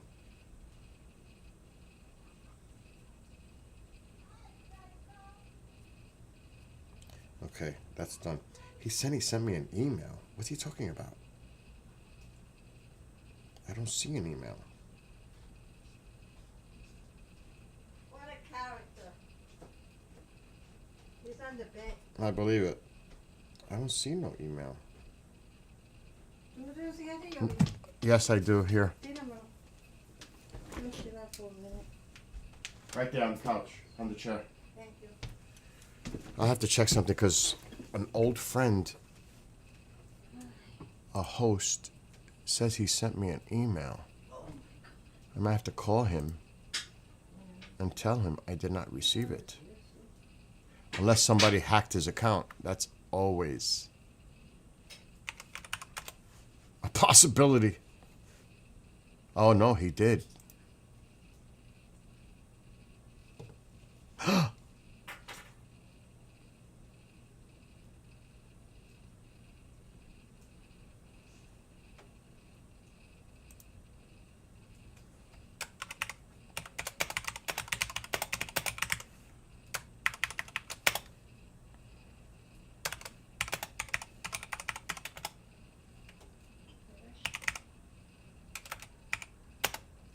He did send me an email.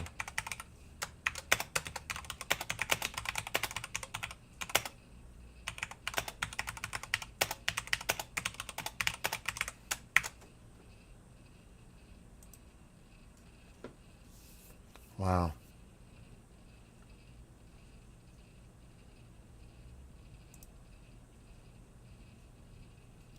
I'm gonna have to bookmark this.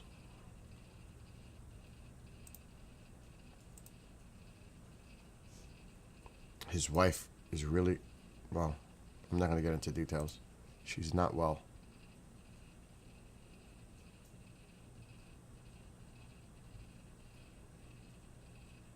And what is this now with Katy Perry again? Yeah, exactly. We shouldn't have to agree on everything. Just have compassion and love for everyone. We'd all be freaking robots if we all agreed. It'd be like the Borg. You've been assimilated. We'd all be... No, that's what makes us individuals. There's no way we should always agree or not agree, and that's what makes us individuals. You know? independent thought.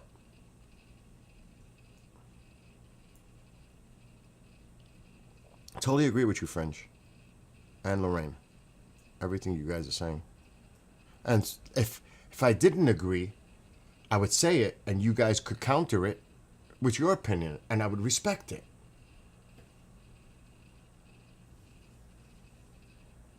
Because who am I to judge? And who am I to say, I'm right, you're wrong? No.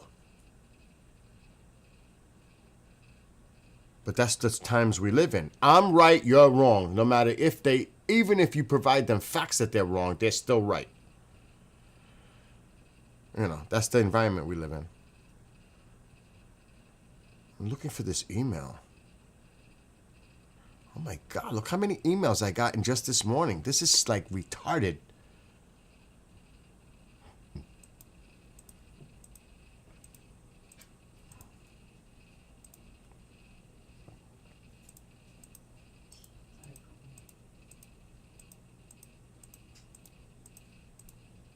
And it's all advertisement.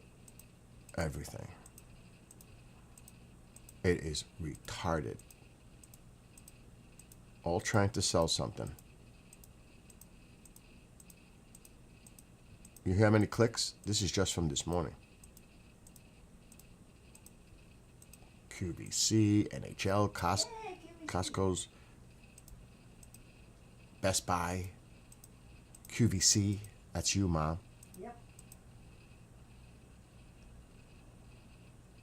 I can't find it.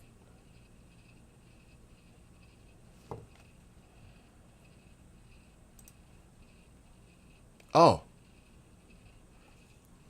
Here it is.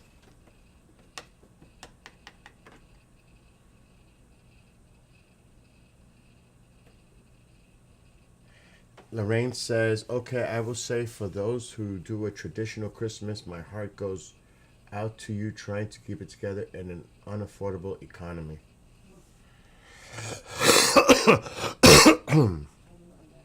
Ma, if you're going to make comments, I'm live. Go in the other room.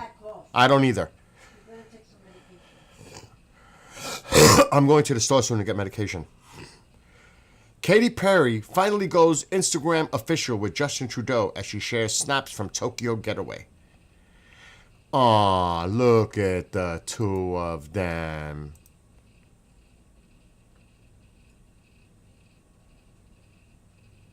Wow. Look, official. We were talking about this a few weeks ago. Look at this.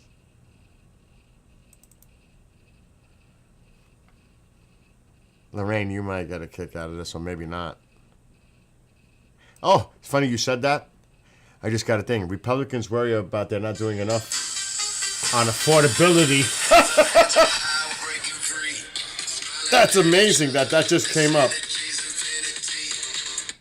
Hey there, I'm live streaming, so I don't want our conversation heard. But I saw your email. And When you have a minute, okay? yeah, I will call you, but my love and prayers go to your wife. I appreciate it, Bill. There was more I wanted to explain to you in person. I will call you privately. I have no idea, but yeah. Oh, okay. All right, I'll talk to you soon. Okay. Ugh. What's wrong with his wife? I'm not talking about that while I'm live. Oh, no. Oh, my God. So many things. Oh, look at this couple looking happy. There you go, Lorraine.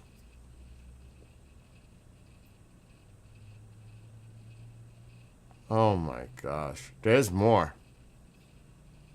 What is this?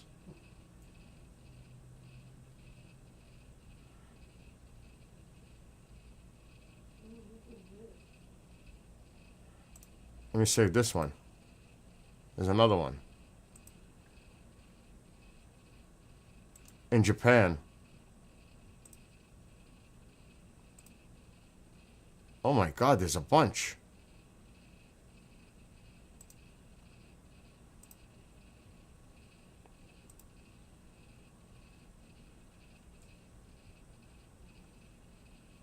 That's enough.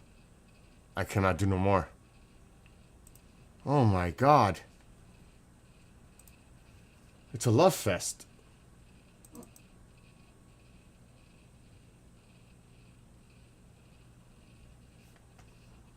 Let me check on Tycho.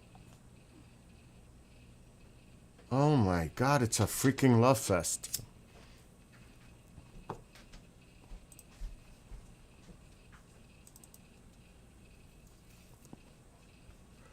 This is in Japan recently.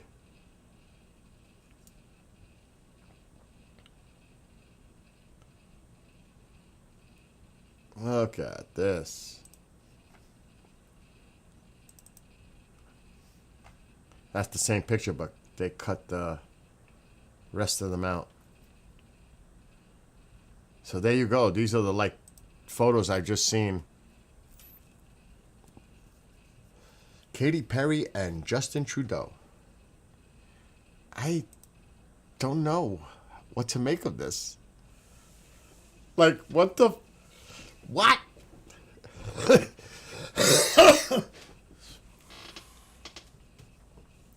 Wow. Oh my gosh. What are they thinking in Canada about this, Lorraine? What's the vibe going on in Canada about this duo? I'm curious. What are people saying in Canada about this? Didn't he separate from his wife a year or two ago, Trudeau?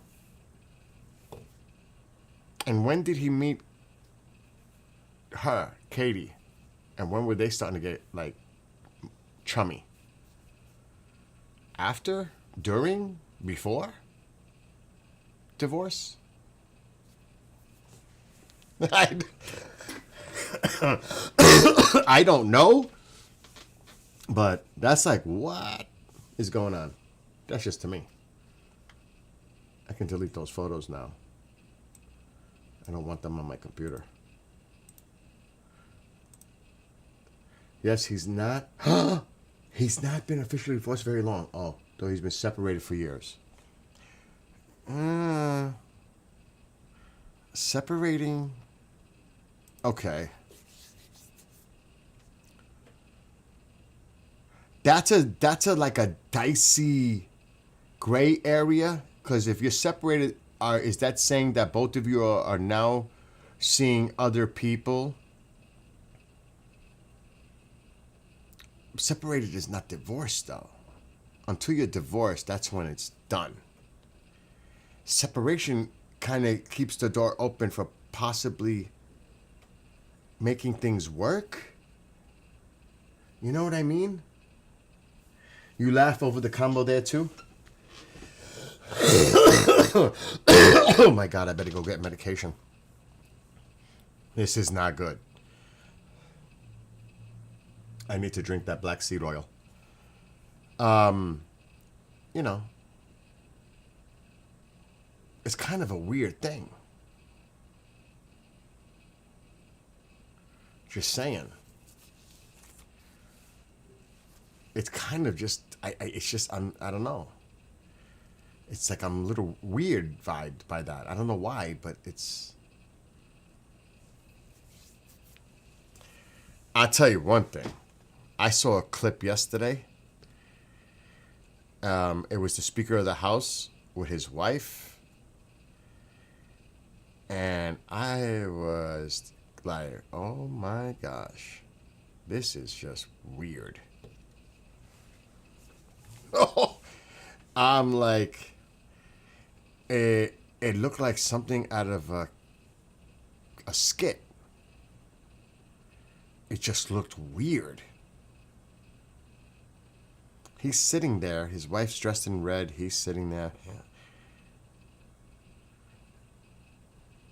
And it just looked weird. I don't know. It was a weird vibe I got off of that. Would that couple get invited to the new ballroom to the White House or not? Are you nuts? No way. Justin Trudeau getting invited to that ballroom by the current president? No way. No way. Oh my gosh. No. I don't think so. I mean, I don't even know who you could compare that to. What's going on like now is just like something. I don't even know how you could script something like what's going on right now. It's like Keystone Cops, Banana Republic, Three Stooges, all wrapped in one, or what's going on with the most incompetent people in charge, like little 12-year-olds with tantrums. I'm telling you right now, God forbid, and I'm just saying seriously, God forbid the United States get into a serious conflict with the people running the show right now, we're screwed. We are so screwed. They are incompetent in so many ways. It's just, put it this way. If any other, and they got rid of most of the IGs, the independent inspector generals. They were slick. They're getting rid of anybody that can actually make them accountable for anything. Okay, that's one. But when that IG report came out about the Signalgate thing and said that that could have put harm to our military personnel, that alone should have got him to resign. If it was any other Secretary of Defense, he would have resigned just on that line alone. Or fired. Do you realize if it was a Democrat Secretary of Defense that IG found something like that, they'd be calling for that person's in a second. Not this one. This is like cray-cray, what's going on right now. It is really getting crazy. And I don't know how much more people can take. We need to see that video. We need to see that video. The public needs to see that video. We need to see that video. Not interpretations based on what partisan people are saying. We need to see that video.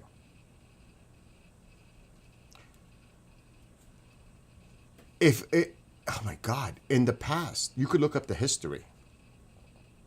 There have been people that were prosecuted, even, I can't say because I'm on TikTok, even unalived based on actions they took on hitting people in distress, sailors. The Germans, the Japanese, were held accountable for the actions of the war.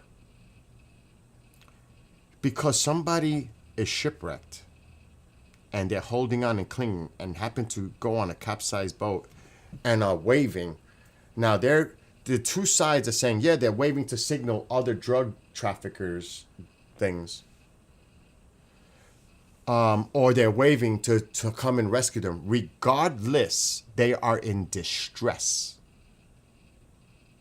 Regardless. And there are laws that you do not simply take action to, I can't say because I'm on TikTok. And, you know, one side is cheering it like, yeah, sink them all, take them all out. First of all, we haven't seen who they are. We don't even know any details. Then there's so much lack of intelligence because they're not giving the intelligence to the intelligence committees. It's like they're hiding everything. They say we're going to be the most transparent? This is the least transparent administration in fucking forever. And I don't know how people don't see what the hell's going on. It's like craziness. You can't simply just take somebody out and, I can't use the word, the K word or the M word. There are laws. And it's clear. It's clear.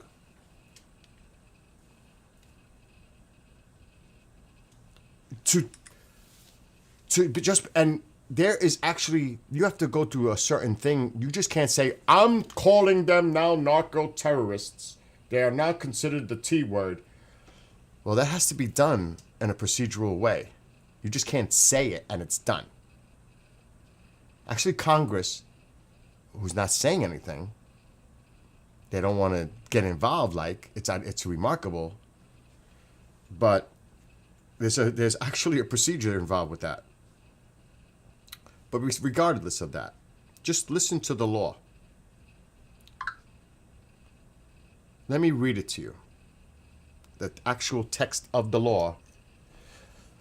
And you tell me. That's why people need to see the video.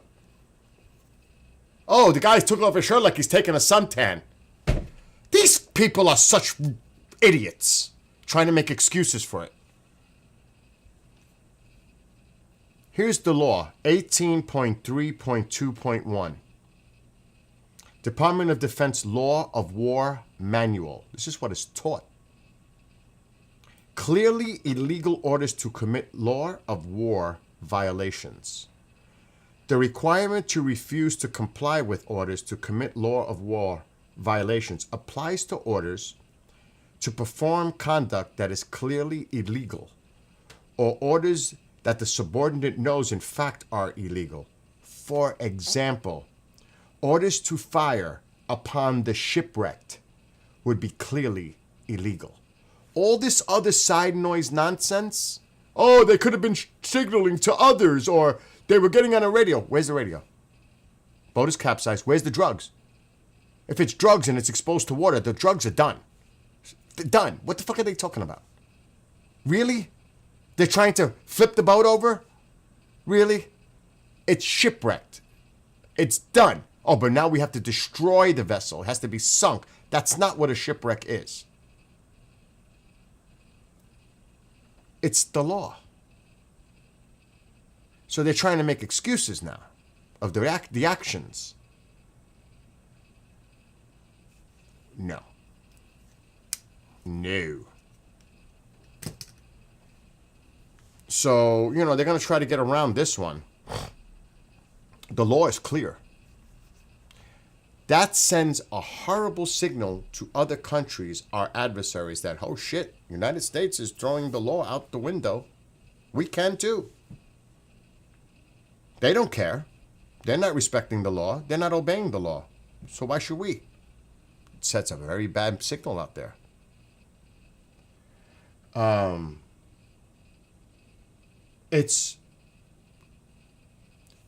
don't understand how people don't, and they try to make excuses for this. It's the M word. You are. And to defend this is unfathomable. That's why, after this happened, they started to actually rescue people that survived, and it changed after that incident. They did start to pick up survivors. They knew somebody picked up on it that knew that that action was wrong. We can't repeat that one. Somebody, I don't know who it is, decided that we can't do that. We have to actually get them. That's wrong. This is going to come out. We need to see the video, because the way some people are describing it is like, oh, it's totally okay. Really? Because they want to defend. Could you imagine? Could you imagine that reporter for Signalgate was not a responsible reporter and decided to put out in an article, the United States is about to launch an attack against Yemen? That would have put people at risk. That's why, did it happen? No. Thank God it didn't happen. But it could have happened. That's the point. You put them at risk. Thank God it didn't happen, but it could have happened if that reporter would have opened his mouth and put an article out saying that an attack is impending. The United States is, could you imagine? United States about to launch an attack on Yemen. In real time. It's breaking news. They would have been tipped off. the Iranians, the Yemenis, they would have been tipped off that we're coming. That would have put our people at risk. That's the point.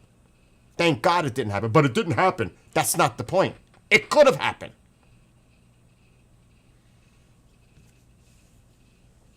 Unbelievable. That's two things. This incident and the clown show, like a child, like a petulant child, the way he acts, that is not the kind of person you want running the strongest military in the world. This guy is like a child, putting tweets with images like, this is the behavior of a 12-year-old. Could you imagine how much our military respects this guy privately? They don't even know what to do right now. This is bad.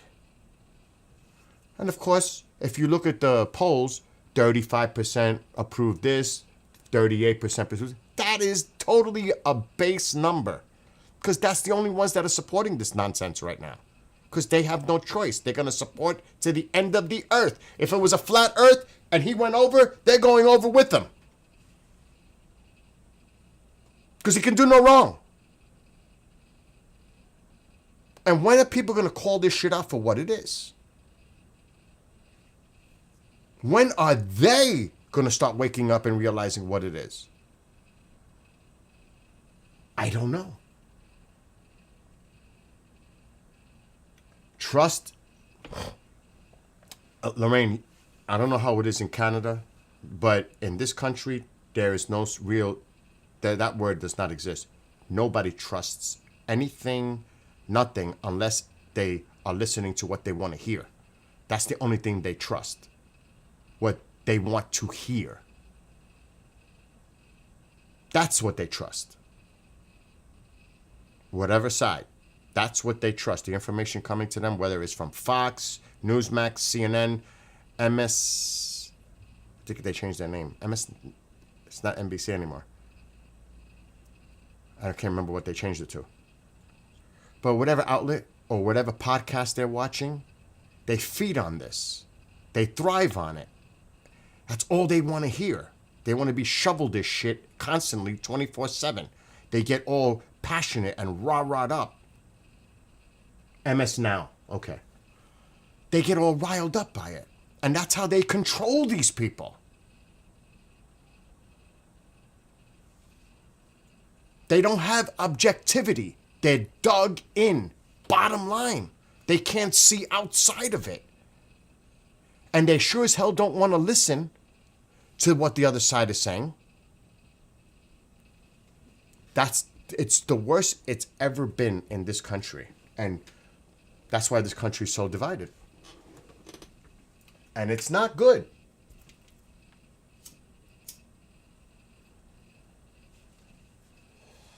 So,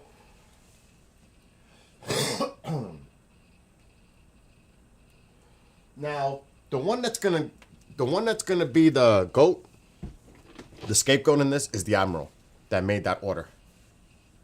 The admiral's gonna take the fall on that boat incident.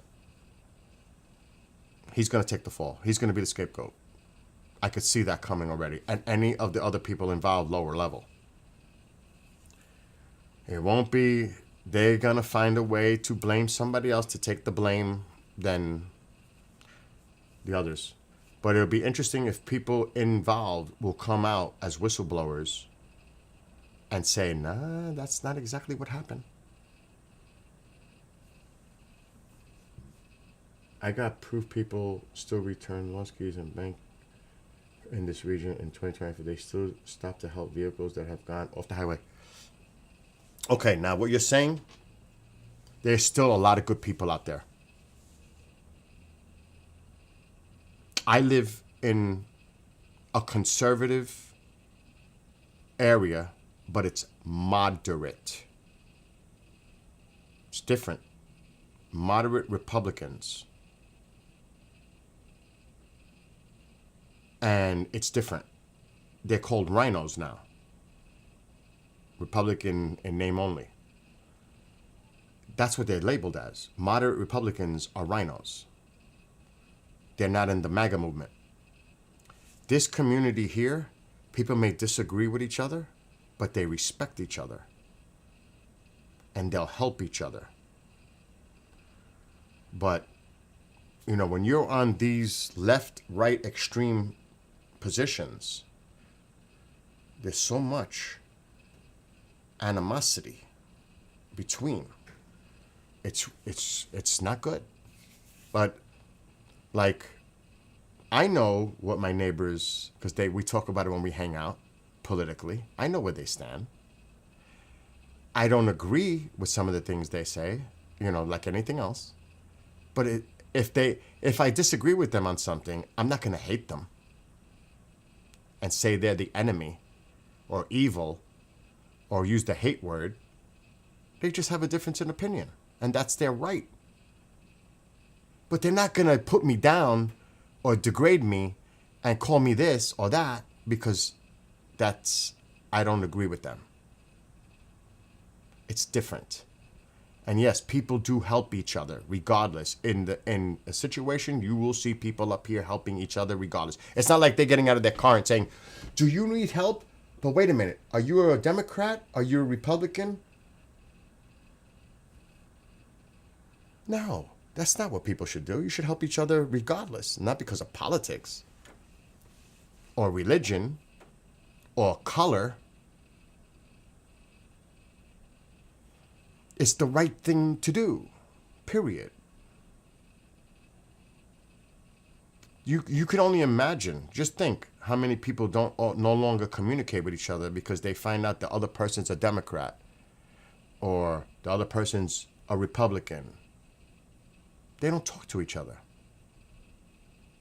Family members, friends, whatever. It's exactly. Thank God they don't quiz us before helping each other. Exactly. Being human is enough. That is such an important thing that we're losing on. Okay, what is Fringe saying? Yes, The Art of War. That is a book that is highly recommended by many people. Let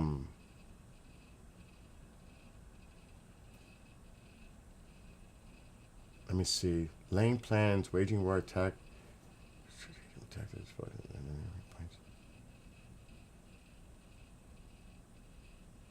Yes, that is, you're right, Fringe, on that. But again, like the other night,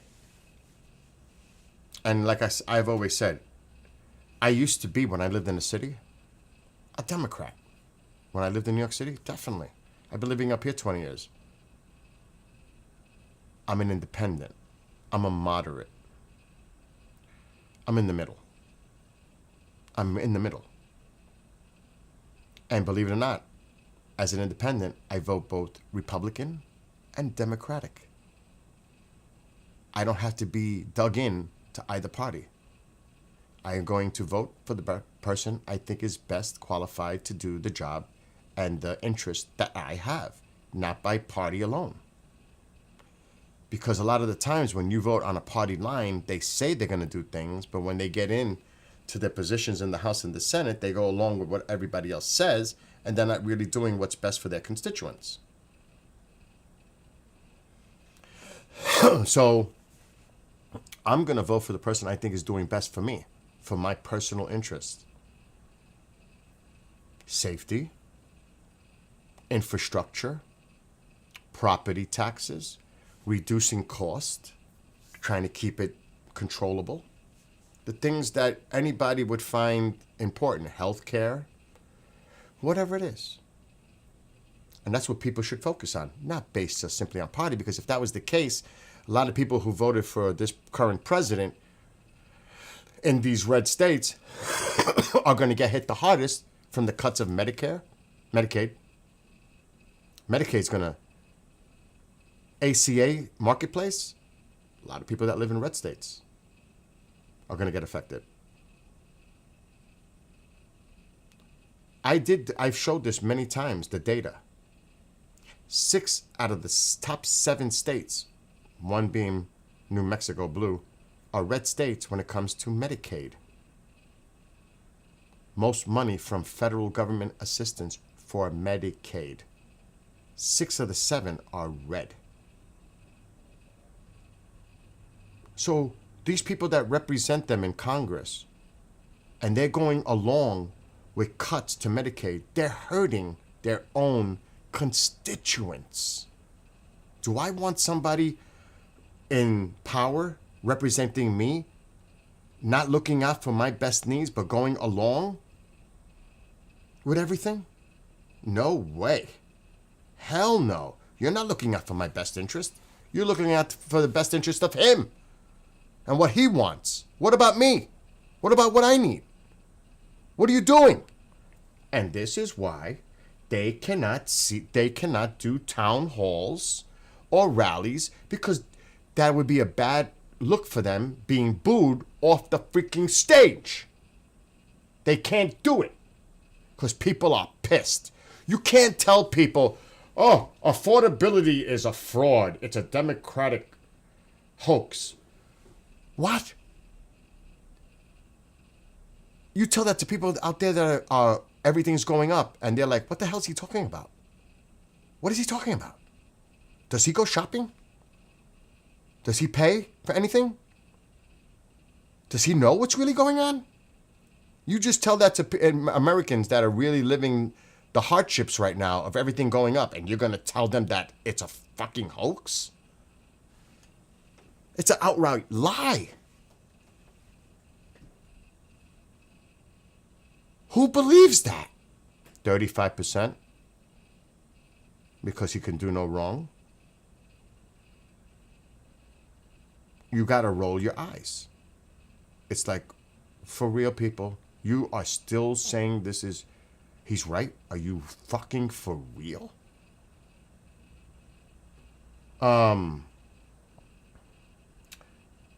What's he saying now? I was registered as an independent. I couldn't vote in presidential election unless I chose a party. What? What? In Jersey? Wow, that's horrible.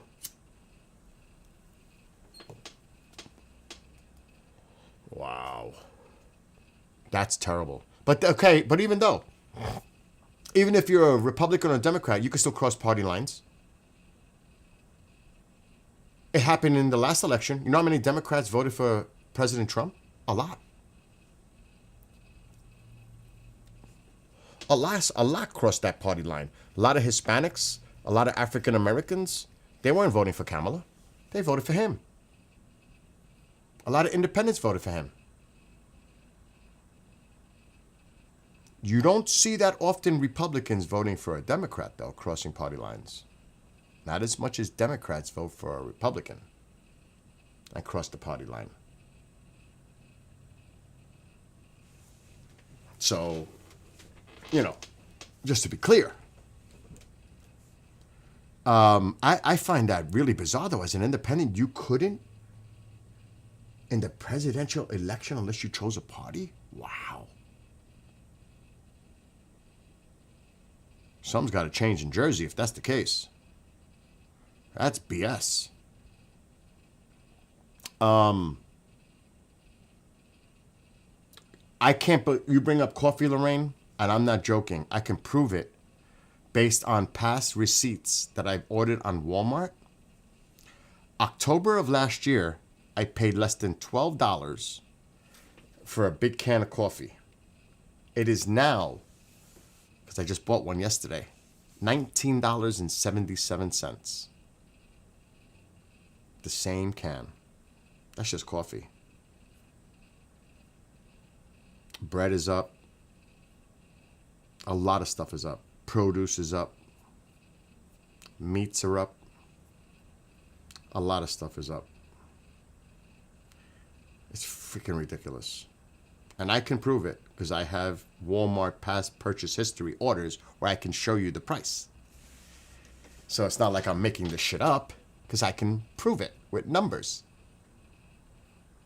Like I show this chart all the time. This is scary, comparing 2024 to 2025 and what they're getting away with. People may not pay attention. Anytime I see a thing that I'm going to be able to get and download the PDF, I'm grabbing it before it disappears because they remove it. Or no longer, that you get that error message, no longer available. Grab that PDF while you can. Grab it while you can. Because there's no guarantees. And this is from the power company industry. Okay? Oh, God, why? Yes, use Acrobat. Don't do that. Okay. Stop it. This was October 2025. This is realistic. This is data. This is statistics. Not the shit that you're going to get on media or opinions or on social media posts. This is real statistical numbers. This is from the third quarter, October of 2025. You may not find this anymore. It might be removed. Look at this. Just think about this compared to last year. In the first 3 quarters of 2025, utility rates increase requests. That means companies, power utility companies are putting a request to raise their rates up. That's what that means, requests. Or approvals of their rates going up. Totaled more than 34 billion, more than double the 16 billion in requests and approvals over the same period in 2024. In 1 year, the utility companies went off crazy because this administration promotes this type of energy. They destroyed the solar tax credits, but they put all the emphasis on this, and the companies are having a field day raising their rates more than double. And let's just get to the graph. 4 and 5 feel powerless over their utility bills. 3 and 4 are concerned about rising utility bills. And it goes over these doubling of numbers. But look at this. Up. It affects 124 million customers.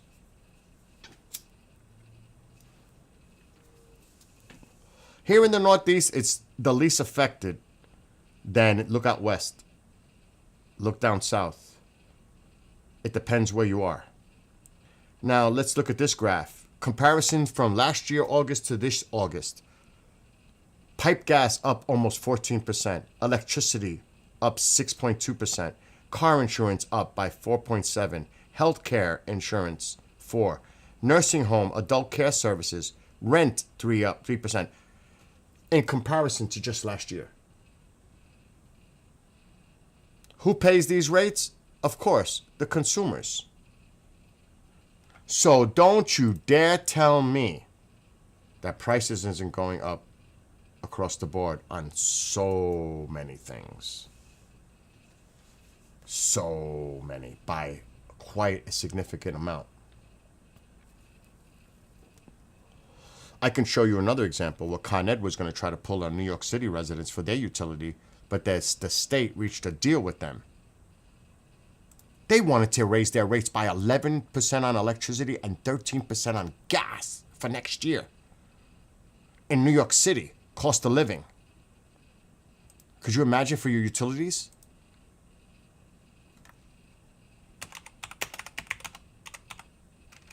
And they have millions of customers. But they struck a deal with the state.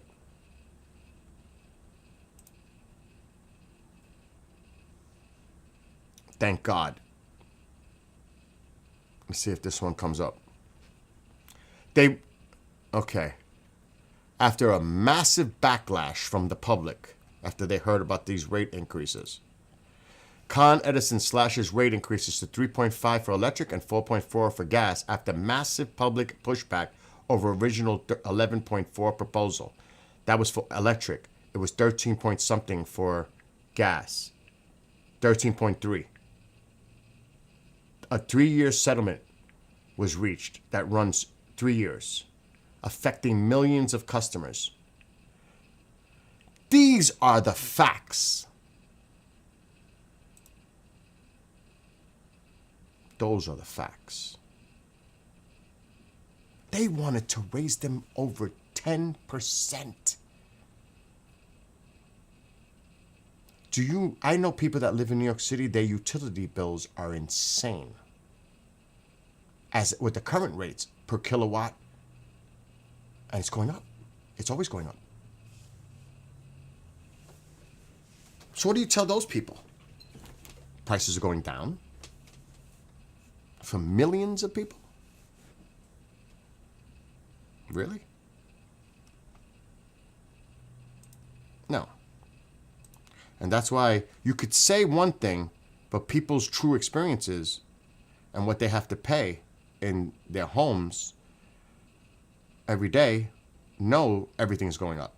So when somebody says prices are great, what world do you live in? That's not realistic. I said this before in past streams. I would love to show you, but I don't want to show you my personal business. My insurance is going up next year by $250 per month, so $2,000 for the year. For homeowners, car, alone. I never had an increase like that ever. $2,000? Never. Now I get it. It's never jumped like that. Never. And I'm like, what the? That's just insurance. Then I got to add the other stuff. Food went up. How many times does a person go shopping in a month? And that doesn't include all the other things that we need. This adds hundreds of dollars per month. Costs. So, what's going on? Somebody's throwing out some bullshit. It's also always a supply and demand thing. Whether you agree what happened with the pandemic or what it was, that's 2022. That's when inflation went crazy and had a lot to do with the pandemic. And it had to do exactly with that, the supply chain. And also, when you heard about the eggs, it was the avian flu, which it wasn't back then, but now it is. They weren't saying that before. Now they're saying it. Oh, it was the avian flu, but you didn't hear that back then. I was saying it. It also has to do with drought, feed, cost of feed. All those things could come into play. But nobody wanted to hear that or see that. They just went, rah, rah, rah, eggs are fucking $25. But now, since it's flipped, oh, this is why that happened. How convenient. But you didn't say that 2 years ago. Just like somebody said in a press or in an interview, yeah, back then I was a podcaster. I was saying things, but now that I'm in this position, I have to deal with the facts. But when I go back to that life, I'll do the same thing I was doing back then. Wait a minute. What? So you ran with conspiracy theories, but now that you're in a certain position, you have to deal with the facts of the matter. But when you go out of this life, you go back to the same behavior you did before. Same bullshit. But now that you're in a seat of position that you have to look at the facts, it changed. How convenient is that? Yes, it was Bongino. Yes. I was like, did he just really say that? Did he just really say that? And Cash did something similar, because he said a lot of shit too, and he had to walk back on it. It's amazing that when you have access to the data and the facts, how your story could change. It's either that or you're protecting. You guys got to watch the tomorrow, 60 Minutes. Marjorie Taylor Greene is getting interviewed. Did you see what she said? I saw a clip that the president was furious with her about her signing along with the Epstein thing. And he said to her, a lot of people are going to get hurt. What does that mean? Who is he worried about that a lot of people are going to get hurt? If it was Democrats, he wouldn't have said that. Who is going to get hurt? That shows he has a concern that certain people are going to get hurt by it. Because if it was Democrats, he wouldn't care. Why did he tell her a lot of people are going to get hurt? What? He's concerned that some people are going to get hurt by it? Who are these people? I'm recording it. I have it on DVR set for tomorrow. I want to see this interview. And I want to see him challenge her that she's lying. That he did not say that to her in a private call. Who's he worried about that? A lot of people are going to get hurt. Hurt? Who's going to get hurt? Was he talking about the victims? Or people that he's concerned about? That's not clear. Because a person can take that and flip it both ways. Do the victims seem like they're concerned about getting hurt right now? Or do they want the truth and transparency? So when you do common sense into the equation, it seems like it's the other. And him being so furious about it? Why? You have to ask yourself, what's that about? So, to be continued.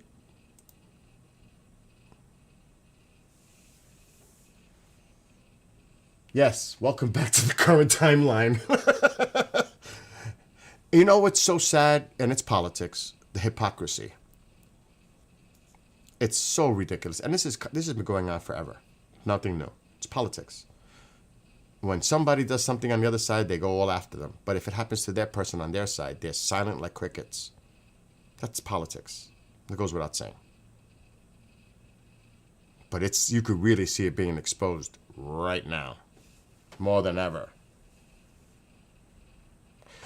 Because like I said, did you see the IG report? And do you want to hear something else that a lot of people know about the IG report about Signalgate? He didn't testify in person, 1. He did not hand over his phone, 2. And they were not given access to the communications. But they still determined that he definitely put people at risk in the military. But he refused to hand over his phone. He gave a written testimony on it, not questioned in person or by Zoom or whatever. It was like he put a finger. And yet they still determined the IG. There's not many IGs left because they got rid of them all. Because there's no oversight on what they're doing. They're slick. So when people really dig into the facts and see what's going on, oh my God. And you keep hearing this. There's going to be some land actions very soon, very soon. Still recent. Very soon. Something's going to happen in Venezuela very soon. And now the new one is, and I don't know if it's true, but there's a report saying that the boat was heading to Suriname, not to the United States. Oh, no, but it could have been heading from Suriname and then going to the Caribbean islands to distribute the... Meanwhile, usually, and they know this with intelligence, that other countries don't want to share with us anymore, that a lot of when it's in Suriname, it usually goes to Europe, not to the United States.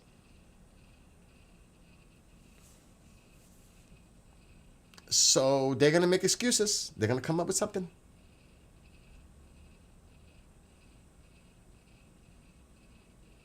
I mean, it's just one blunder after another. Remember, it's last Sunday. Hexa said, this is fake news. This is not true, blah, blah, blah. And then the next day they had to admit that the second thing did happen. Then they changed their story like this.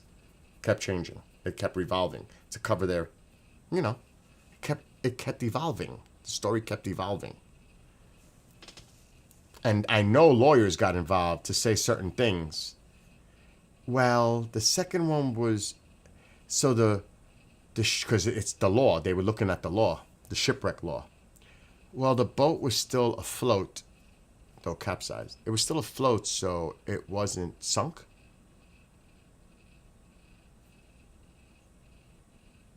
You're going to hear that. Oh, it was incapacitated, capsized, flipped upside down, and they're standing on top of it, waving for either help or waving to other smugglers. But it had to be sunk. They're trying to come up with some lame-ass excuses to cover up what they did. And remember, after that incident, they rescued people that survived strikes.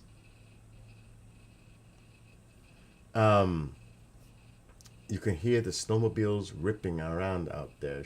I should probably go enjoy some. You should. Lorraine, you love that stuff. Go get the heck out of here. I'm going to get off soon, too. So 2 o'clock, I got to eat. And have a great... I'll be back later on tonight. So enjoy. Go have a great time. I'll see you soon. And I'm going to tell you this right now. Supposedly, they have a plan coming out Monday or Tuesday, some kind of a Republican healthcare alternative. That's going to be interesting to see. Secondly, and there's a bipartisan movement to extend it, and I said it, I called it for 1 year, to extend the tax credits for the ACA. Why 1 year? Because it leads up to the next election. It doesn't hurt the Republicans that much.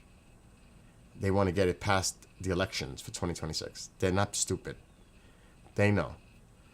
So let's see how that develops. Will they extend it for a year?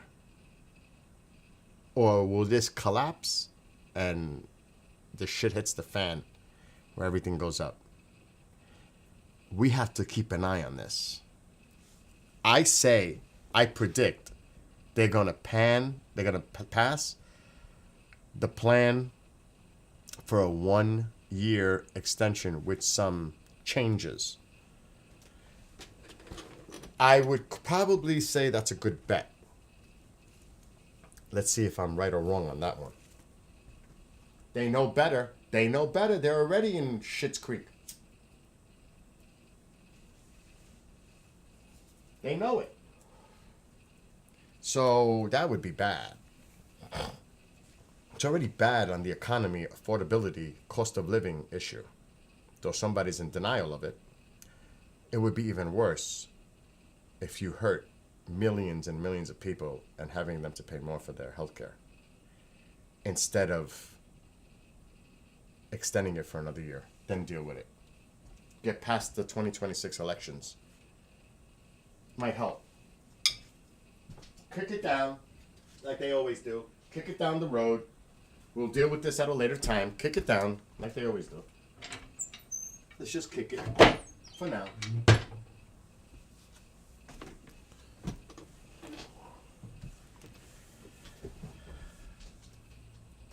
Yes.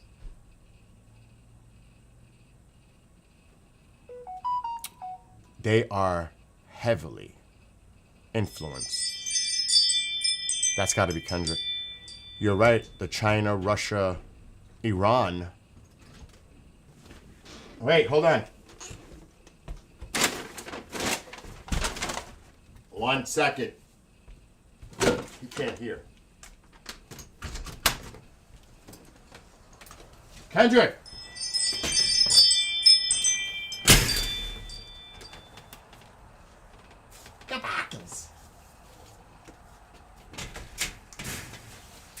So, Ron. How was it with the stuff? It was good. Yeah? Yeah. Well, were you warm enough? Huh? What? I'm sorry, what? Were you warm enough with that stuff? Yeah, it was awesome. It was good. Really? Yeah. Good. Oh. KJ, you're funny. But see, everything's always rooted in money. We know that. Like a lot of people think the Venezuela thing is not about the minerals, but about the oil.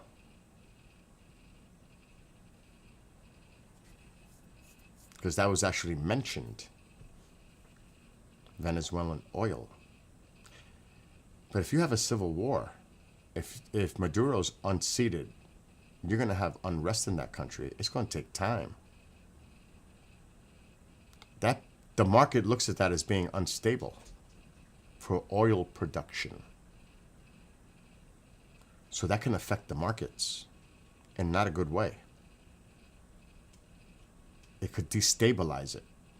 So there's more than just that. It's complicated. It's a lot of things is about greed, power, corruption, money, KJ. That's like they're trying to do a side deal with Russia to get access to those rare earth minerals on the land that they occupy right now in Ukraine. They're trying to do a side deal with the Russians to get in on that because they know that's where it is. And stupid me wrote a letter to the president mentioning this, and I don't know if that woke them up, that they realized the value that's occupied right now by Russia. It's like $12.7 trillion in resources. And they're trying to do a side deal with Russia to get access to that with Russia. But remember, Russia has control of it. I don't know if you heard about that one. Even though we signed a minerals deal in April with the Ukrainians, getting 50% of all future profits for any resources extracted from Ukraine. So they're doing two deals. One with Ukraine, one with Russia. How slick is that? Alexa, is it worth $12.7 trillion that Russia currently occupies in Ukraine? Russia has spent over $200 billion Not that. on its war in Ukraine. Alexa, since 20 stop. Alexa, is the land that is currently occupied by Russia in Ukraine worth $12.7 trillion in resources? Ukraine's occupied territories contain vast mineral resources estimated at over $12 trillion, including significant deposits of titanium, iron ore, lithium, and rare earth elements. President Zelensky recently Alexa, emphasized stop. 12.7 trillion. Russia's going to go ka-ching, ka-ching, ka-ching. And that's why the United States is making a side deal. Keep the lines. You get that territory where all that shit is, but we want a deal to tap into that. It's always about the money.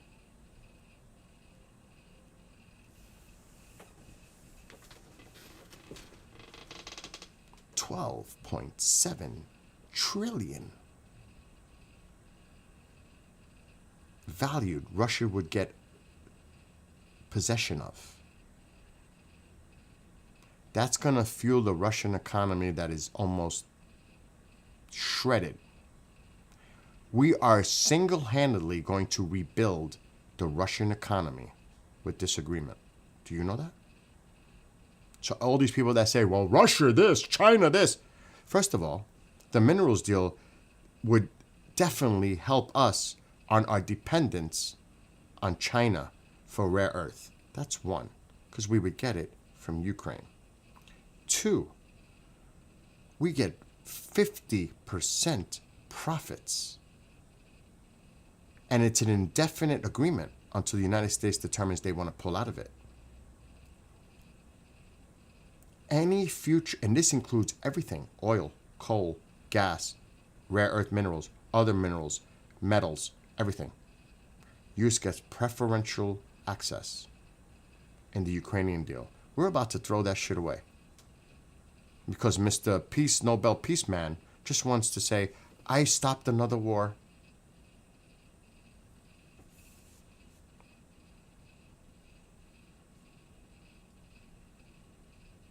And we're going to rebuild Russia into an economic superpower again. That's what that means. Alexa, tell me the national security importance of the minerals deal that the United States signed with Ukraine.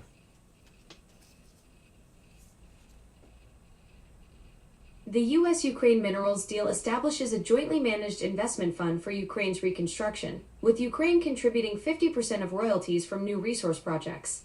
This deal provides the U.S. access to critical minerals like titanium, uranium, and lithium, essential for national security and reducing dependence on adversarial nations. Would China be one of those nations? I want to make sure I understand. Are you asking about U.S. policy toward Ukraine or something else? Can you clarify what you'd like to know? How much does the United States depend on China for rare earth minerals elements? The United States currently imports 80% of its rare earth minerals from China. China controls about 90% of global processing capacity for these critical elements. This dependency extends to military technology, with 78% of U.S. defense contractors potentially facing production shutdowns if supply chains are disrupted. So would the Ukraine-United States mineral deal be considered a very important national security interest? The U.S.-Ukraine minerals deal is indeed considered a crucial national security interest. It aims to reshape supply chains and reduce reliance on China for critical materials like rare earth elements, lithium, and titanium. This strategic partnership provides the U.S. with preferential access to Ukraine's mineral resources, enhancing economic security and supporting Ukraine's reconstruction efforts. Alexa, stop. That is unbelievably significant. But we're not doing anything about it? He wants the little deal with Putin? And I think it was estimated that he mentioned the number 2 trillion, I think, compared to tens of trillions of dollars. What's he thinking? What's this thing with him and Putin? What is this? It doesn't make sense. And I could see people saying, well, we're not going to pay, the taxpayers aren't going to pay for nothing to give Ukraine. No, we shouldn't. They have the fucking resources to pay for it themselves.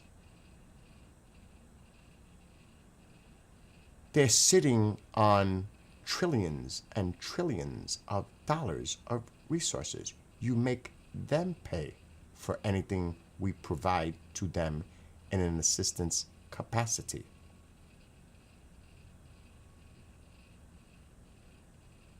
So whoever is in charge in this administration is the most stupidest, incompetent people I've ever heard. Because the same way people say, well, Russia's in Venezuela, China's in Venezuela. Well, what the fuck? How could you say that? And at the same time, we could solve a major issue for us in Ukraine, major dependency. First of all, you're not going to rebuild Russia's economy. Remember, Russia is our adversary. They can't stand us. They want to undermine us, democracy. They've always have. This shit that Russia is all of a sudden like a friend? What? Who's put this out there? The one that loves him.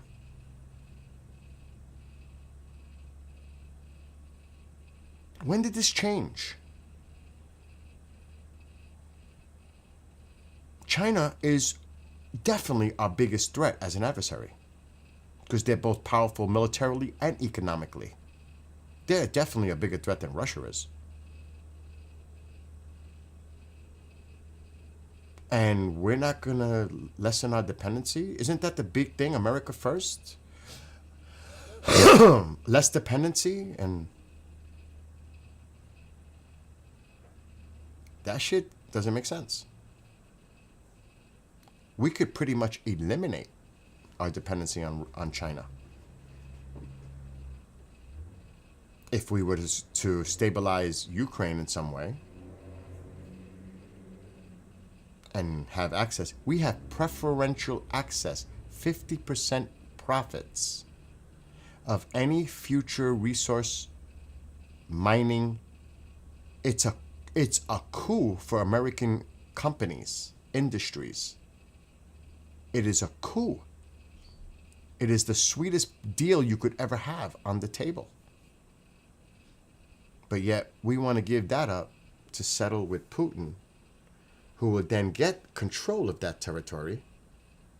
And we're going to make a deal that we have some kind of an access agreement with Russia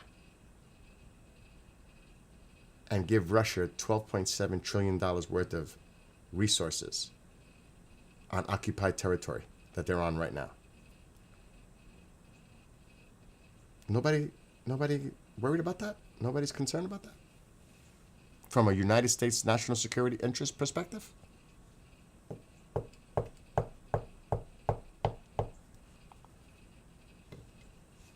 Something's up. Something is up. Something, it's not, the smell test is not passing right now. Something weird is going on. And I wrote the president, the White House, talking about this exactly. And then they had this meeting and they talked about making a deal for those resources. And it was not what I expected. I expected that they would refrain from giving Russia the territory, but instead they agreed to give Russia the territory and make a deal with Russia. So my letter might have actually backfired, if my letter obviously probably had nothing to do with it. But this stupid, dumb person decided to write a letter making these points out, and they do the opposite. Oh my God. It's so fucking scary. Let me see where the letter is. I have it. I wrote it out and saved it.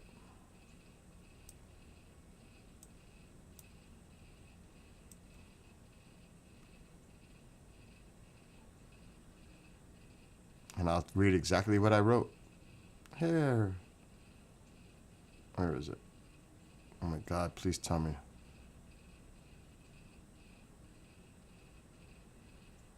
It's not in here. Oh my God, please tell me I saved it.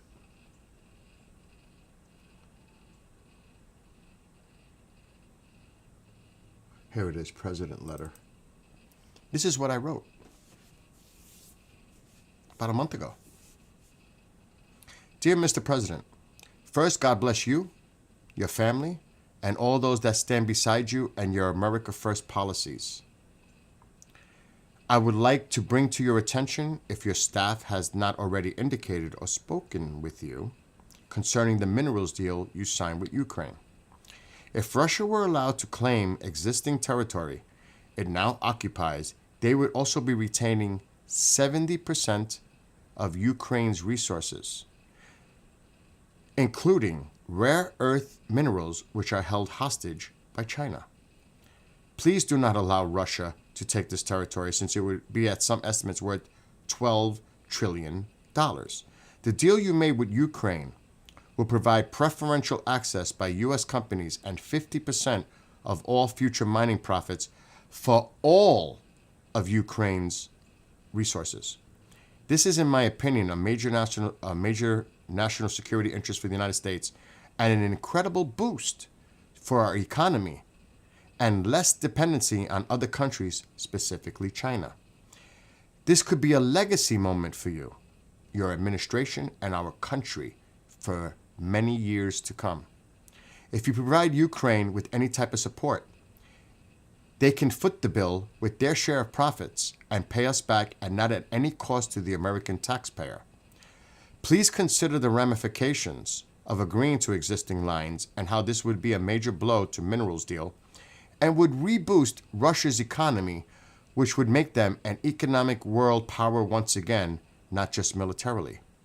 Have your staff look into resource locations in Ukraine and the vast majority that are now in Russian-occupied territory. I pray for you, your family, and all of us who love our country and want America great again. Keep up your fight for all of us and America first. God bless you, Mr. President. And then I put my name. I put it plain, blunt, simple, direct, and respectful. But instead of what I thought rational minds would have thought, they're trying to make a private deal with Russia on the minerals that they have in their occupied territories as part of this peace plan.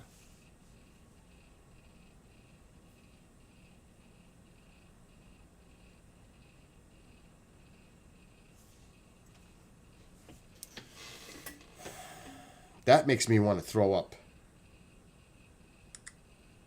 Just in the sake of fast tracking peace. So, I don't know.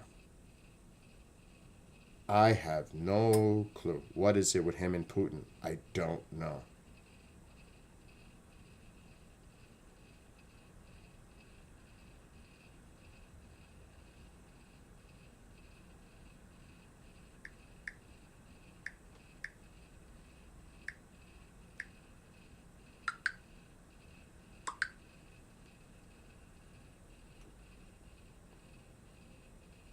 What? Neighborhood thing.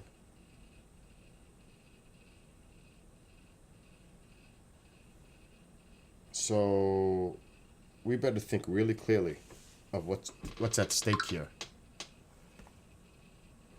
I mean, my God. There's a lot at stake here. Well, do you remember back in the 90s when Venezuela was donating oil to America during the extremely high prices? Well, they called it Joe Oil. Now, obviously, there's a lot of ways to look at this Venezuelan thing. A lot of ways. Venezuela is really not the producer. Colombia is for the cocaine. They're more like of the trafficker of the drugs.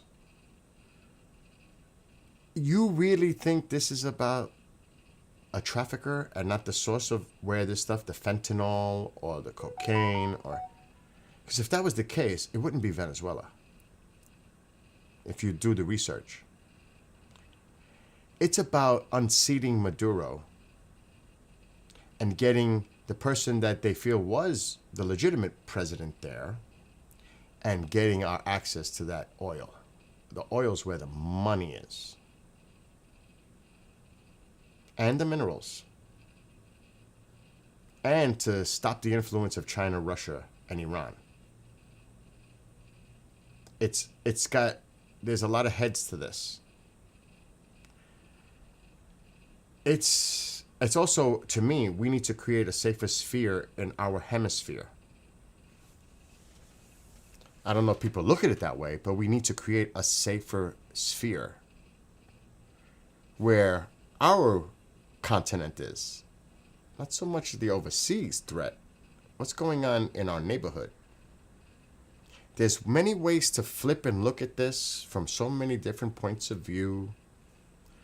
You know, it can go back and forth, but that's the part of the problem, being an independent and objective.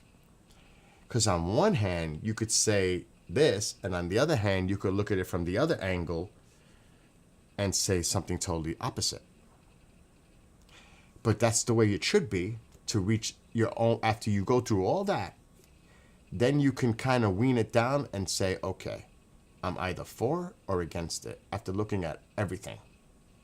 Not just a one-sided view, but a view that looks at it in a broad way, not narrow way. That's what makes it tough. But it's, to me, that's the best way to look at it, from a logical, rational, not party-driven agenda narrative bullshit from either the left or the right, but from a more moderate middle point where you're looking at things from both sides and taking what both sides are saying and then reaching some conclusion based on research and facts, or the best information you can gather, because there's always a lack of information, true information. It's hard to get the facts. And then reach your own conclusion. To me, that makes more sense. So again, when you look at it, you could flip-flop all day long and look at things from totally different perspectives. And yes, they have legitimacy. They have validity. There's a valid point. I see both sides making valid points. But after all is said and done, it's about the national security of the United States.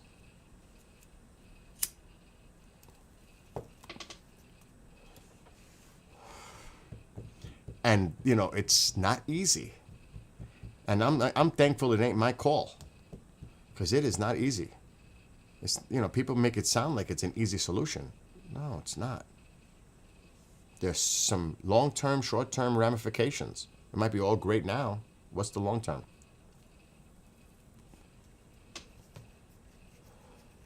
Or it might be bad now, but what's the long term? In the short term,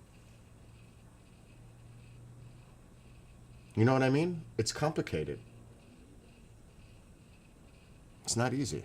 It's, no matter who the president is, it is not easy. It is not an easy job.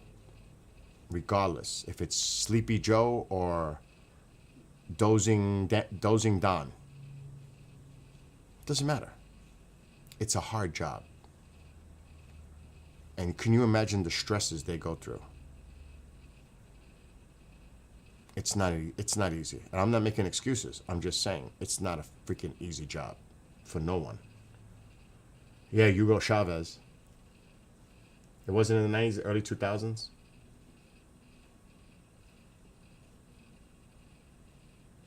You were delivering it? Oh my God, Jim. So, you have to take that into consideration. And did Biden have handlers? Of course. But who's the man behind the scenes of this administration? It is Stephen Miller. It's written all over it. So when people say, well, he's had a lot of handlers, he wasn't really controlling the show, that happens with almost every administration. Who are the people of influence around the president that got his ear?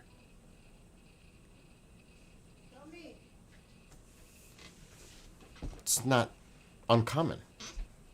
I was going to ask you a question. I forgot. What? When are you going to sleep? Sleep. It's 2:00 in the afternoon. When am I going to sleep? I want to know because I was going to fall asleep now. You think it's too early, no? I actually am going to eat and maybe take a nap because I got to do a show tonight. So I am at some point going to rest. I have to. I've been streaming for how many hours? 3 hours. So I guess I So, I mean, think of this. He was in a cabinet meeting and Rubio's talking and he's dozing off and falling asleep. The president, the current president.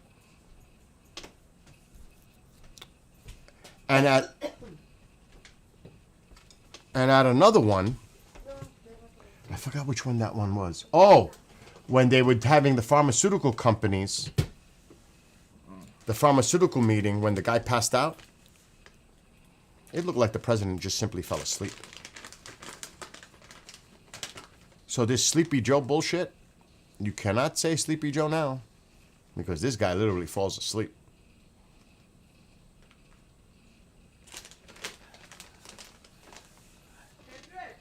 I mean, that's scary. In a cabinet meeting, he's dozing off. Where's the Kendrick? He's right here. It's something. A cabinet meeting. This morning over there at work. And it's being seen by everyone who wants to watch it.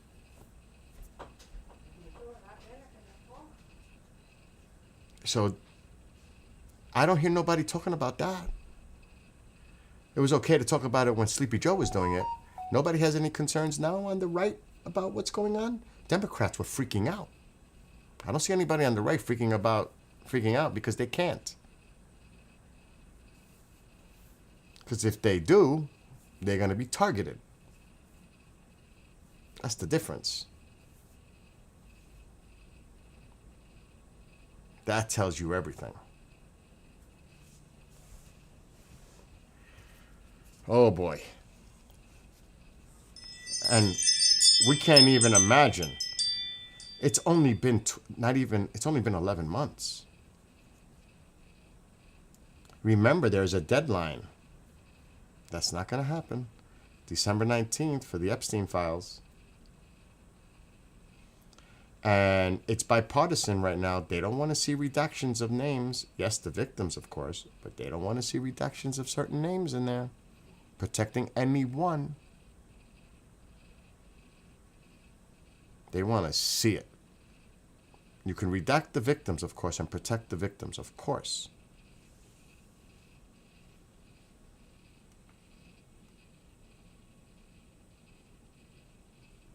They just restricted my stream, but I'm still live. And I definitely don't want to jeopardize it because I want to do the Gemini Media Shower on TikTok. So there's so much things going on around us. But before I leave, and I don't like referring to this because I'm not a big fan. Actually, I don't want to do anything anymore because I don't want to get in trouble. But this is facts. It's from the Gallup poll. So I don't know if that's something that can be questioned. And this went from the 3rd of November to the 25th of November. These are just ugly numbers. But this is a poll, and I'm not a big fan of polls, to make that clear. 36, you know who that is. You know who 36 is. Look at this number. These are ugly numbers. Ugly. What is this? I went backward. I took this off a stream. These are ugly numbers. Even this is surprising. But it's close. It's still close. Look at this. Foreign affairs, 41.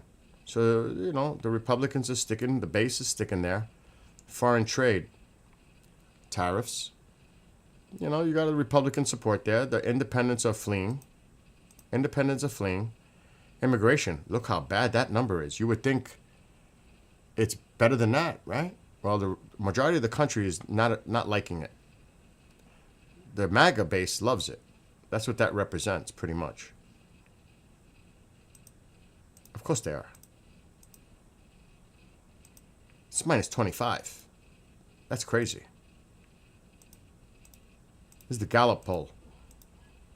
Economy, really bad. Again, MAGA. Republicans. The rest of the country, What is this? Ukraine. Huh. Really bad. Again, that's hardcore MAGA right there.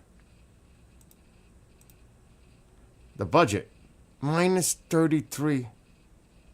Only 31. We know what that number represents. That just gives you a little insight.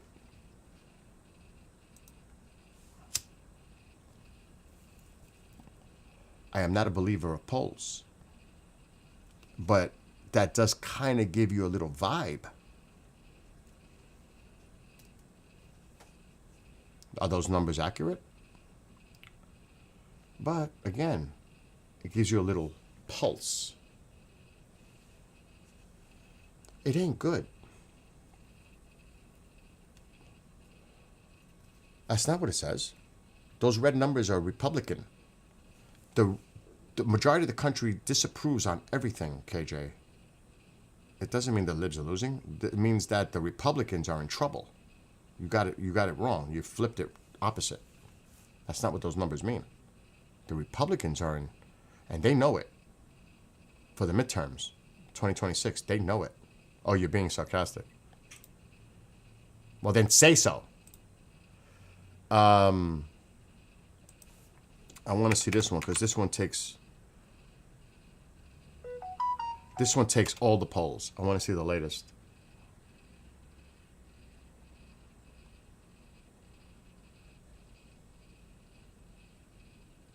Okay, real clear. I'm already subscribed.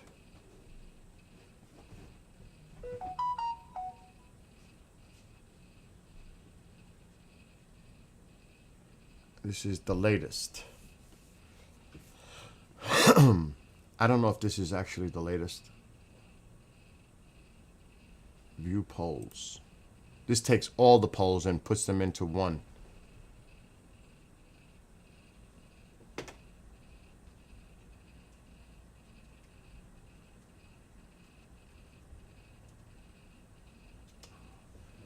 It takes all of them and lumps them together.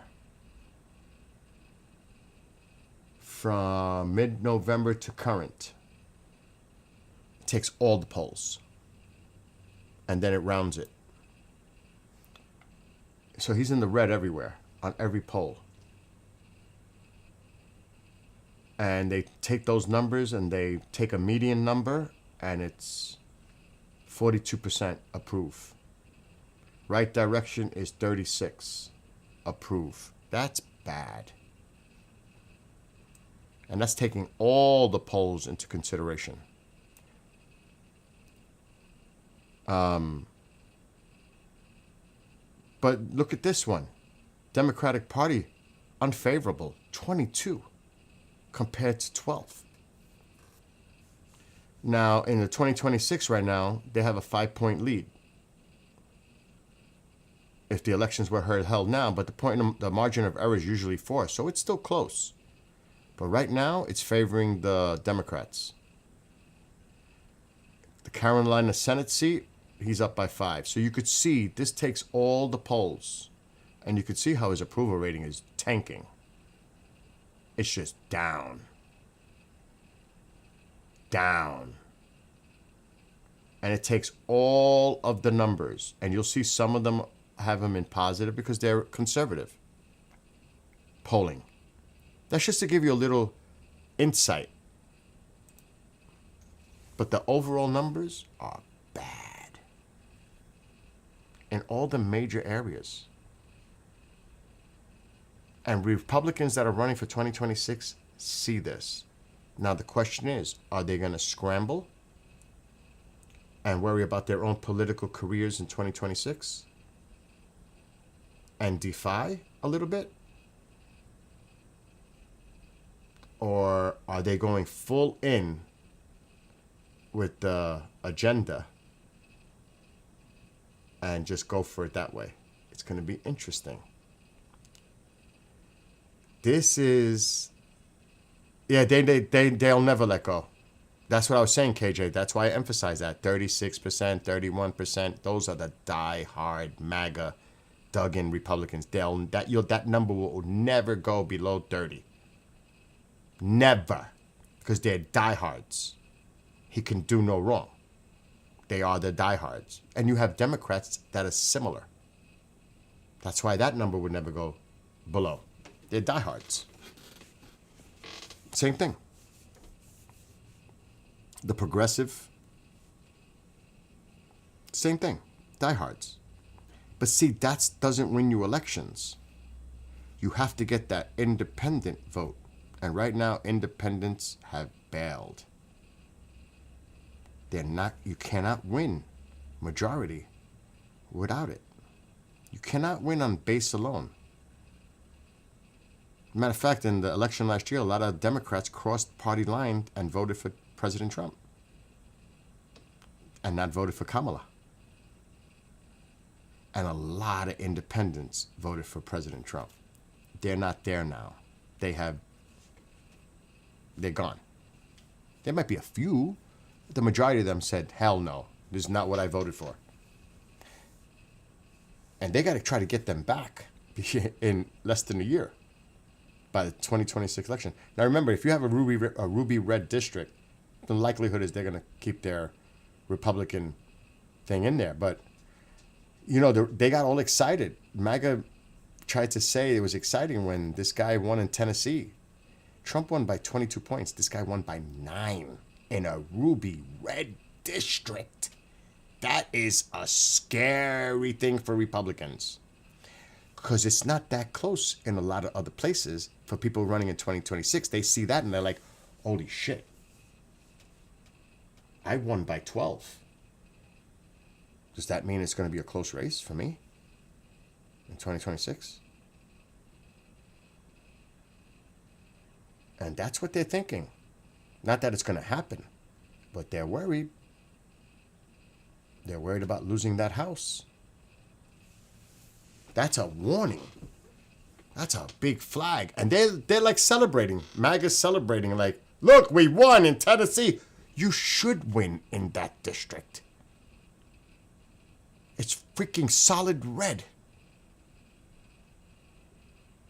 He should have won by 15 at least. Trump got 22. He won by 9. On a person that said that Nashville, that she didn't like country music, and she said a lot of other stuff. And she was a progressive. And she still lost by only 9. When you look at it in those terms, in the real break down the numbers terms, they're in trouble. And they know it. They have to, if this continues, this trend, the economy, God forbid if healthcare is affected, people can get pissed. They're not going to blame the Democrats. They're going to blame the Republicans. They're not going to blame the Democrats. They think the Republicans might think they're going to blame the Democrats, but they're not. They're going to blame the Republicans for not extending the tax credit. Unless somebody's telling them otherwise, people are angry. Oh, everything else is expensive. Now I got to pay more for my health insurance. They're not going to look at it as any other way, but you made me pay more. You could have passed this and extended it, but now you're making me pay more. They're going to put the blame on the Republicans. That's why I think the Republicans will pass a bill to extend it for 1 year, because they know if they don't, they're going to put themselves even deeper in some shit. That's a bad move.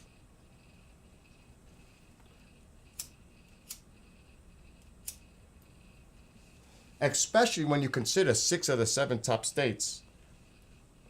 Oh, no, that's Medicaid. Texas, Florida, is it Georgia? A lot of the red states are high numbers of the marketplace people, the ACA.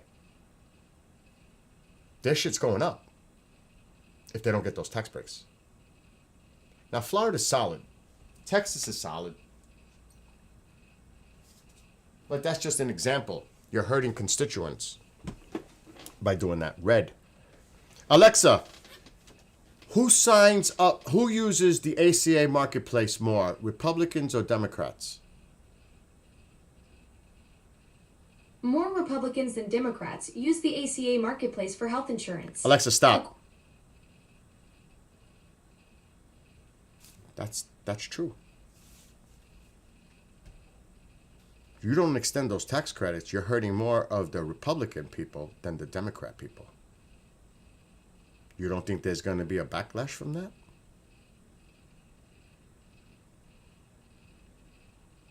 They know this. That's why there's word of a bipartisan bill on the table to extend it for 1 year.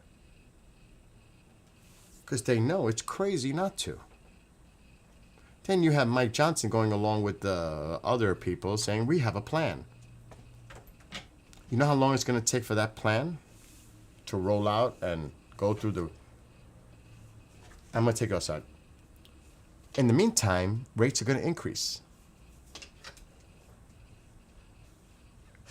This is crazy. So they better think real carefully.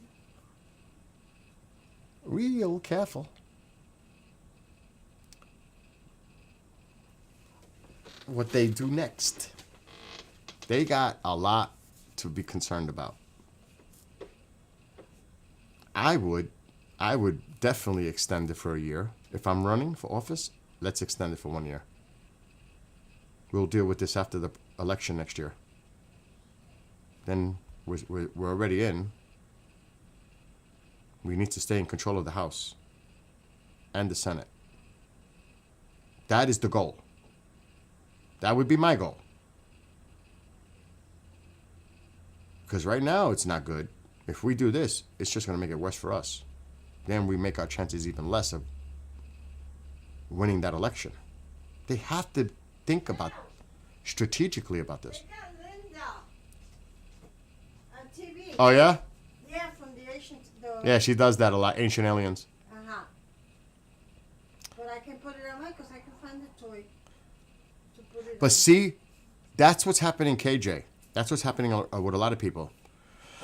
You said you would have voted for Trump, but looking back, it might have been different. A lot of people are saying that now. Do you think these visuals that are going on TV that they think is cool, like a video game and all this other shit that they're doing, that it's only appealing to one particular base?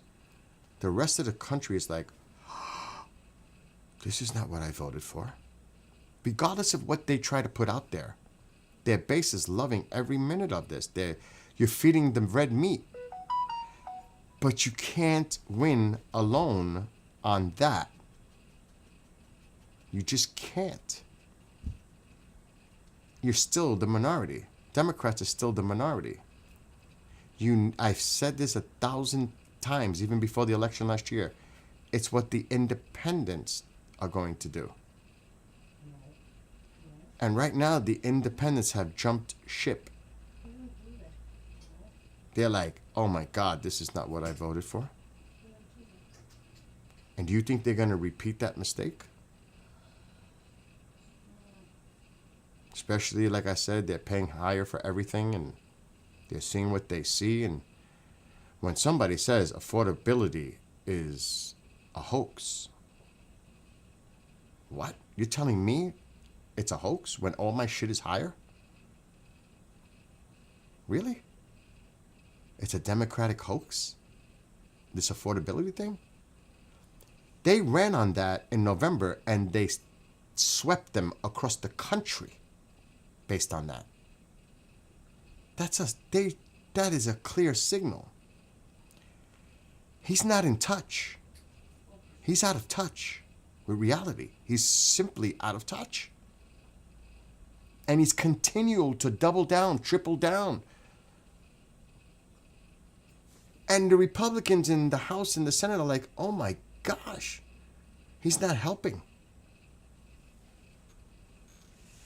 We have something. Remember, you have to look at it from those kind of perspectives.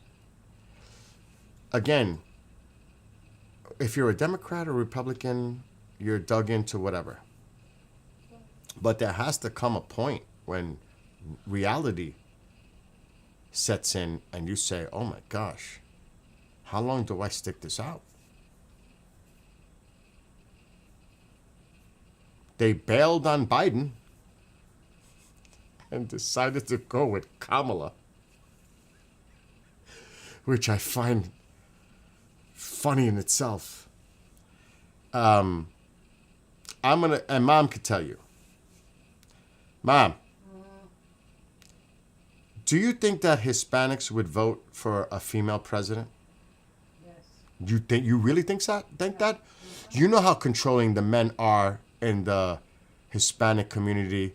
They don't look as women necessarily as an equal. You think they want them to be in control? No. Oh, that's the question. Now you answered it right. No. No way. No way. When she ran, I knew it was toast. I'm Hispanic, and I have, of course, a lot of Hispanic relatives. There's no way they felt comfortable with voting for a female. just based on that stereotype alone. Macho man. They're macho. Macho man. They like to be dominant. Yep. Mom said it right away. You have to know the culture. Yep. I knew it was done. They weren't going to back up. And you've seen it happen. A lot of Hispanics went for Trump. They weren't voting for Kamala. And it hadn't really a lot, maybe it does do with politics. A lot of it had to do with a woman. That's a fact. So, Hey, macho man. they are. So take that into consideration. I can't speak on the African American community. I could definitely make a comment on the Hispanic because I am part. So you have to look at a whole range of issues when things go down. Yeah, are you gonna There is no way the Democratic Party is going to run a woman out there for 2028. yeah. They know this. What, Mom? Are you taking him to work or something? He already came back from work just now. Oh. What a And I hate to stereotype because I hate it. But it does play a role. I hate even admitting it. But it does have, not for everyone, not for a majority, but for some, it did play a role. They didn't want to vote for a female. And that might be men in general. They might have that thing, they're not voting for a woman. So there's a lot of different things you need to look at. You don't get me. And they pay money in think tanks to look at this stuff. Big money. So it's never that simple. See, you just said that's why I didn't want to vote for her. And you know what? You're being brutally honest, and I respect that. And a lot of people felt the same way. Especially coming out from the Biden administration, they saw Trump as a presence of strength, of power, of dominance. They didn't see that in Kamala.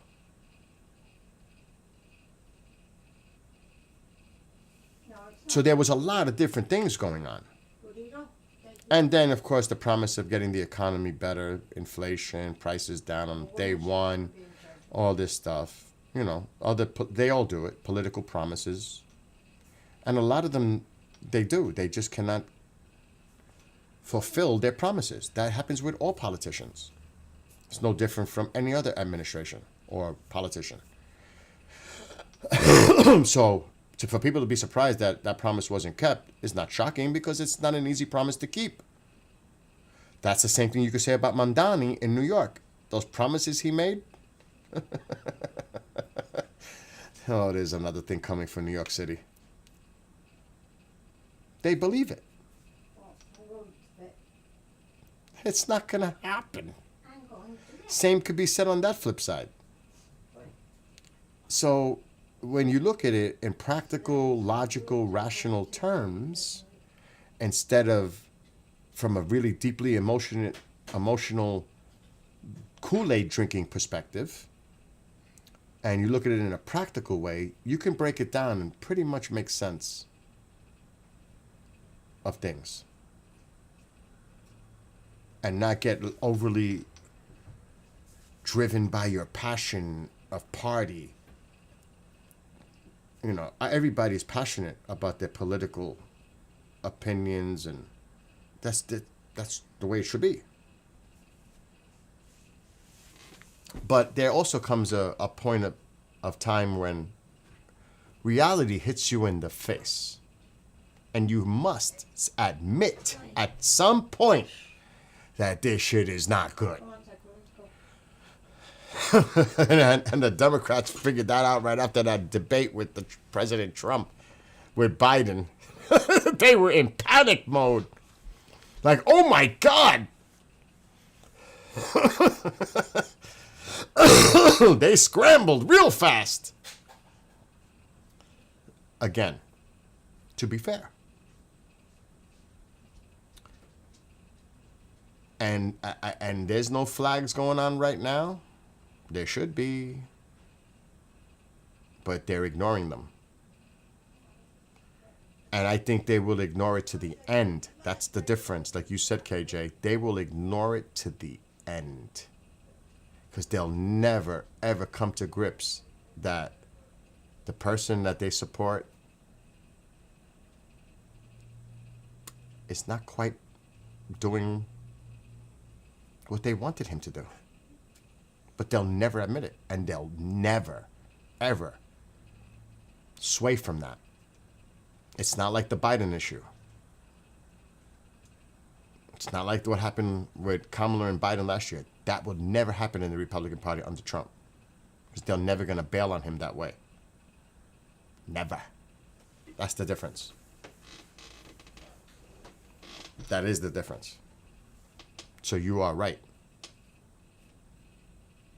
That is a big difference. But will Republicans in Congress do the same? Forget about the constituents, the MAGA base. And what about these people that are running for their livelihoods? Are they going to stick to it? Or are they going to start pushing back a little bit? Because they're worried about their own political careers. This is what you're going to see coming up in the next few months. It's going to say a lot. Keep an eye on that. It starts with that ACA in the Senate soon. I am so curious. I am really, really curious to see where this goes with the ACA. Are Republicans going to back it and extend it? Or are they just going to go along with, I'm telling you, I'm really interested to see it. That's going to tell me a lot of where they stand. That's going to tell me a lot. They're starting to be... that's going to show me if they're really concerned about their own asses or not. And it really, it affects the people, millions of people, but it's about themselves. It's always about themselves. They're looking out for their own best interest. That's going to be a big sign for me. Because that means they're starting to push back and they're not going along with everything. That's also going to tell you that it just might be that point in time where it's a lame-o situation.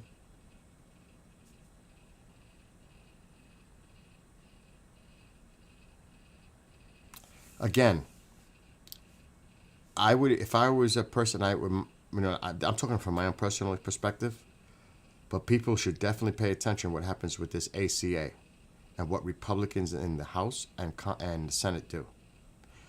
That is your measurement. That is the pulse of the Republican Party moving forward. Push back or keep going along. They're thinking about 2026 for themselves. That's going to be a measurement, a quick measurement moving into 2026. Watch out for that. Keep an eye on that. Pay attention to that because that's going to tell you a lot. It may not seem like a lot, but it's going to tell you what the Republican Party itself, whether they're pushing back a little bit on things or they're still going along with everything. Because they know the 2026 is months away. It's less than a year now.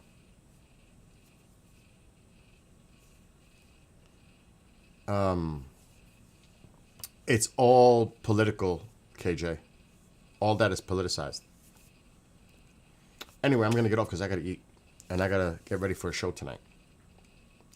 I pray for the wellness and betterment for all of us. Obviously. All of us. To live prosperous, healthy, productive lives. And I think everybody would hope that for everyone, right? So hopefully things will get better soon. Because I'm not necessarily seeing a light at an end of a tunnel scenario right now. in general. I don't. Put it this way, next year when my insurance rates go up, that's for the year. I'm locked.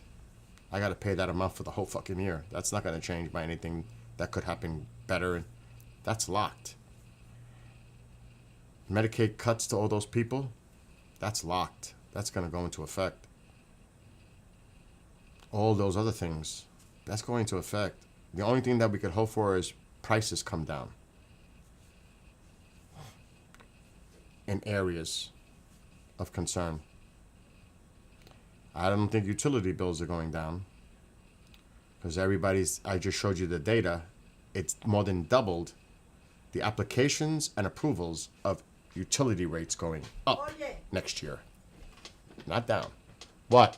Now I can, what, this is good for my TV? You didn't take mine, right? Yeah, you took mine. Put mine back. Put mine back. That's not for your TV. And where? I'll find you yours. Put mine back. That's not for your Leave it TV. here? Yeah, leave it there. I want to watch TV. And All right, but you can't use my remote for your TV. I'll find it. What do you mean?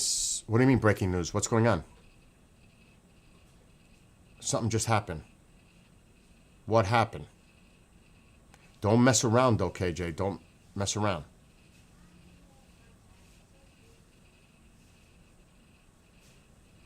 What just happened? Because I'm not getting no breaking news reports on my phone. Don't do that if it's not really true.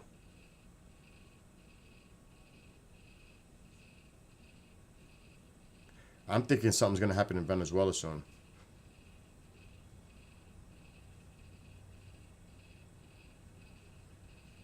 That's just me, though. But I've been saying that for a week now. Christmas? I knew. Thank God it wasn't nothing crazy. Because you had me looking on my phone. KJ, Christmas. I get it. That's nice. You made me, like, my heart skip. Because I would not be surprised something pops off in Venezuela soon. I would not be surprised. But you definitely had me looking.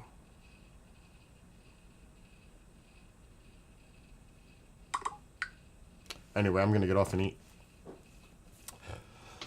KJ, maybe tonight we do a little Christmas music. And we do some streaming and no gaming, none of that. We just do Christmas music. Screw it. Let's just get in the mood of Christmas. How's that sound?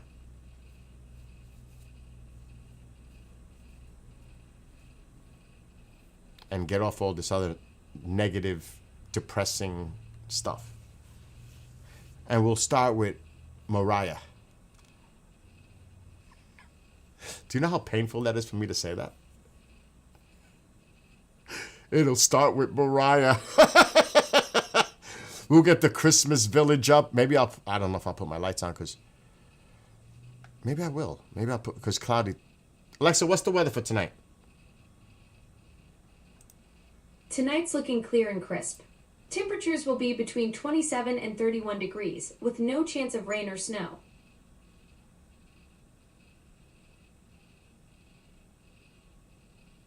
You know what that means? That means this stinks.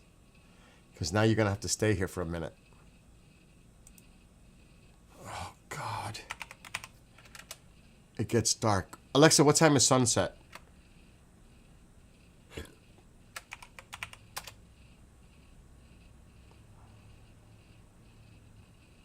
Sunset in Newburgh today is at 4:27 p.m. 4:30? Oh, my God. All right. This is going to be a freaking nightmare. I'm putting the camera out now in the light. Because I'll be done by 9 o'clock with a show. I got to bundle up. We're putting that camera outside now. I'll put the Christmas lights on tonight.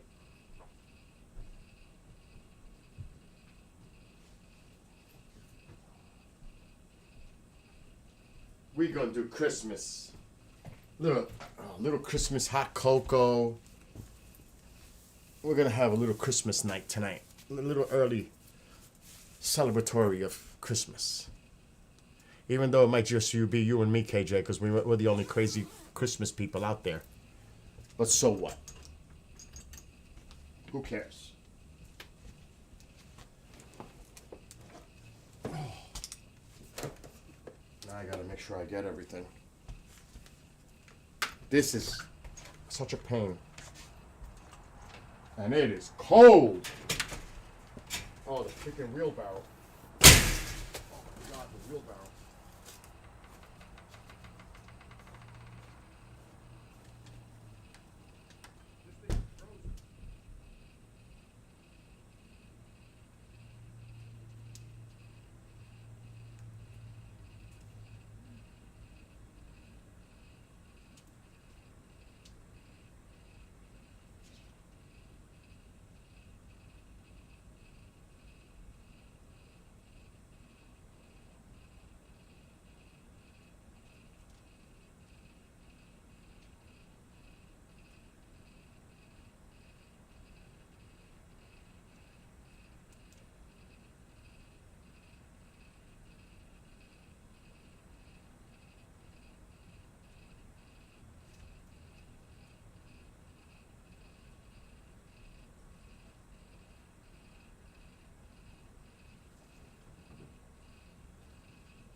Okay, next. I gotta find the power bank. Now, I could do this two fucking ways. And I don't know what I did. Oh my God, this is gonna be fun. See, I'm not prepared. I'm not prepared for this.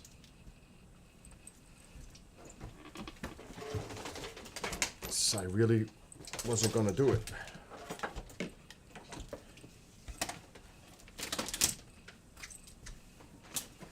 I am so hungry. Oh my God.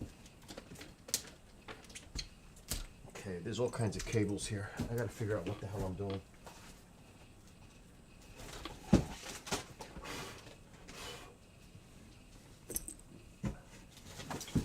I just took that out. That's not good. What is this?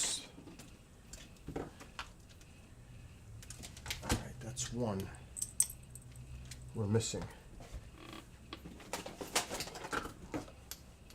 That's one. And this is two. And now we need this one. And we need this one. Okay, let's take this one. Put this big one back. Let's see what we got here.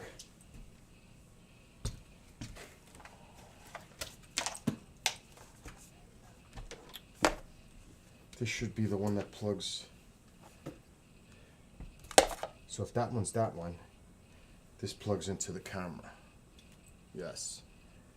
So we need this for this.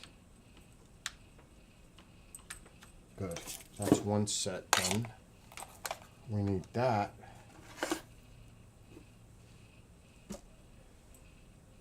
With this.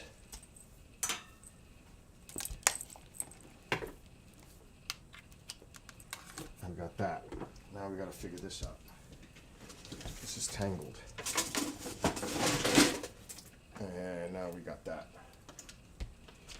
Guitar cord is mixed up.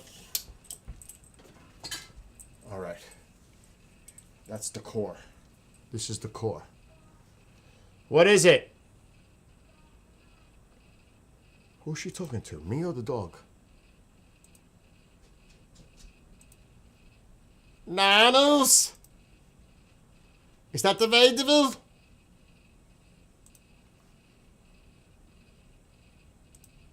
Okay, we don't need this.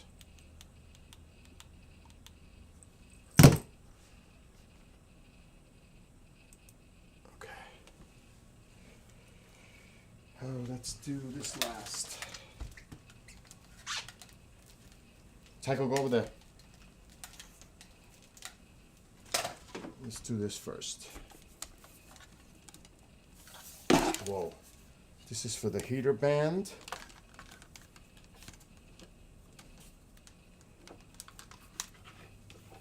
Shit, I don't remember what the voltage is on that camera. It's 8.4. What am I saying?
Okay.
There's a lot to do.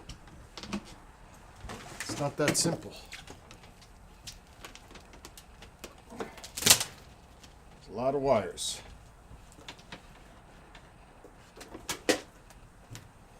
Here's the joystick for outside.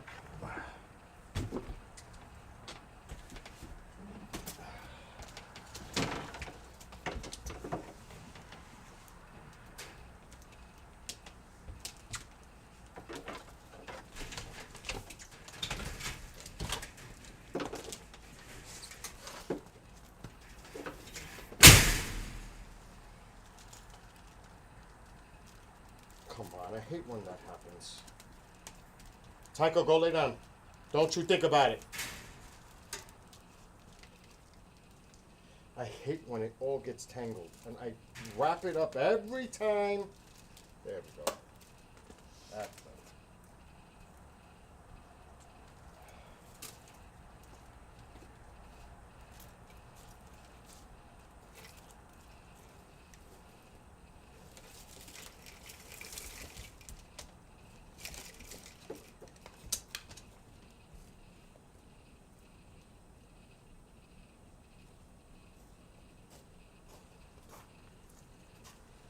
Go lay down.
Everything's connected. I'm not turning it on, but everything is connected. All I gotta do is turn it on later. That's great. The camera is ready. Joystick is ready. I don't want to get all tangled up with stuff. Whew. All right, KJ. We are connected. I'll turn the lights on when it gets dark. And we are wrap. What's up, Nick? Wireless is much less dependable than wired. I would never use wireless. You're dependent on Wi-Fi and all that. No way. That causes lag. That causes so many issues. Wired is always the best solution than wireless. In an ideal situation, I would never go wireless. I hate wireless. Only if I have to use wireless, I would use wireless. Somewhat. There's nothing like hardwired, especially if you have the connectivity speed like I do. I would never go wireless with 1 gig up and down here. That would be very stupid for me.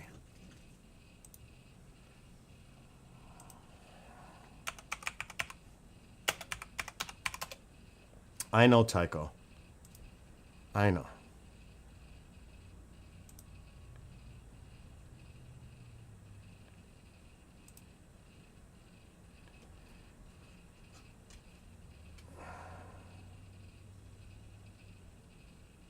I'm doing a speed test right now.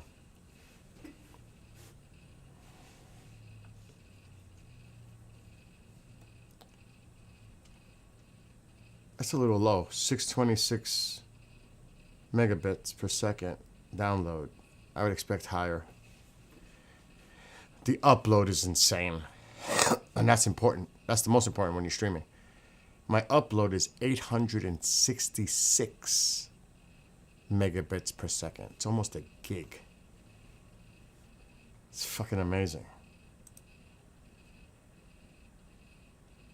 Amazing speed. Some people have like 25. If you have Starlink, I mean, it's better than nothing, right? Oh my gosh. Anyway, Nick, I'm going to be back after 9. I got to eat. I got to do some homework for tonight. And I'll be back after 9. We're going to do Christmas night. It's only Christmas night tonight. Christmas music. Mariah 15,000 times. Hell no. Going to put the Christmas lights on for a little while. We're doing Christmas tonight. And Skywatch. So, I'll see both of you guys later. Mariah 16,000 times. Oh my gosh. Oh my gosh.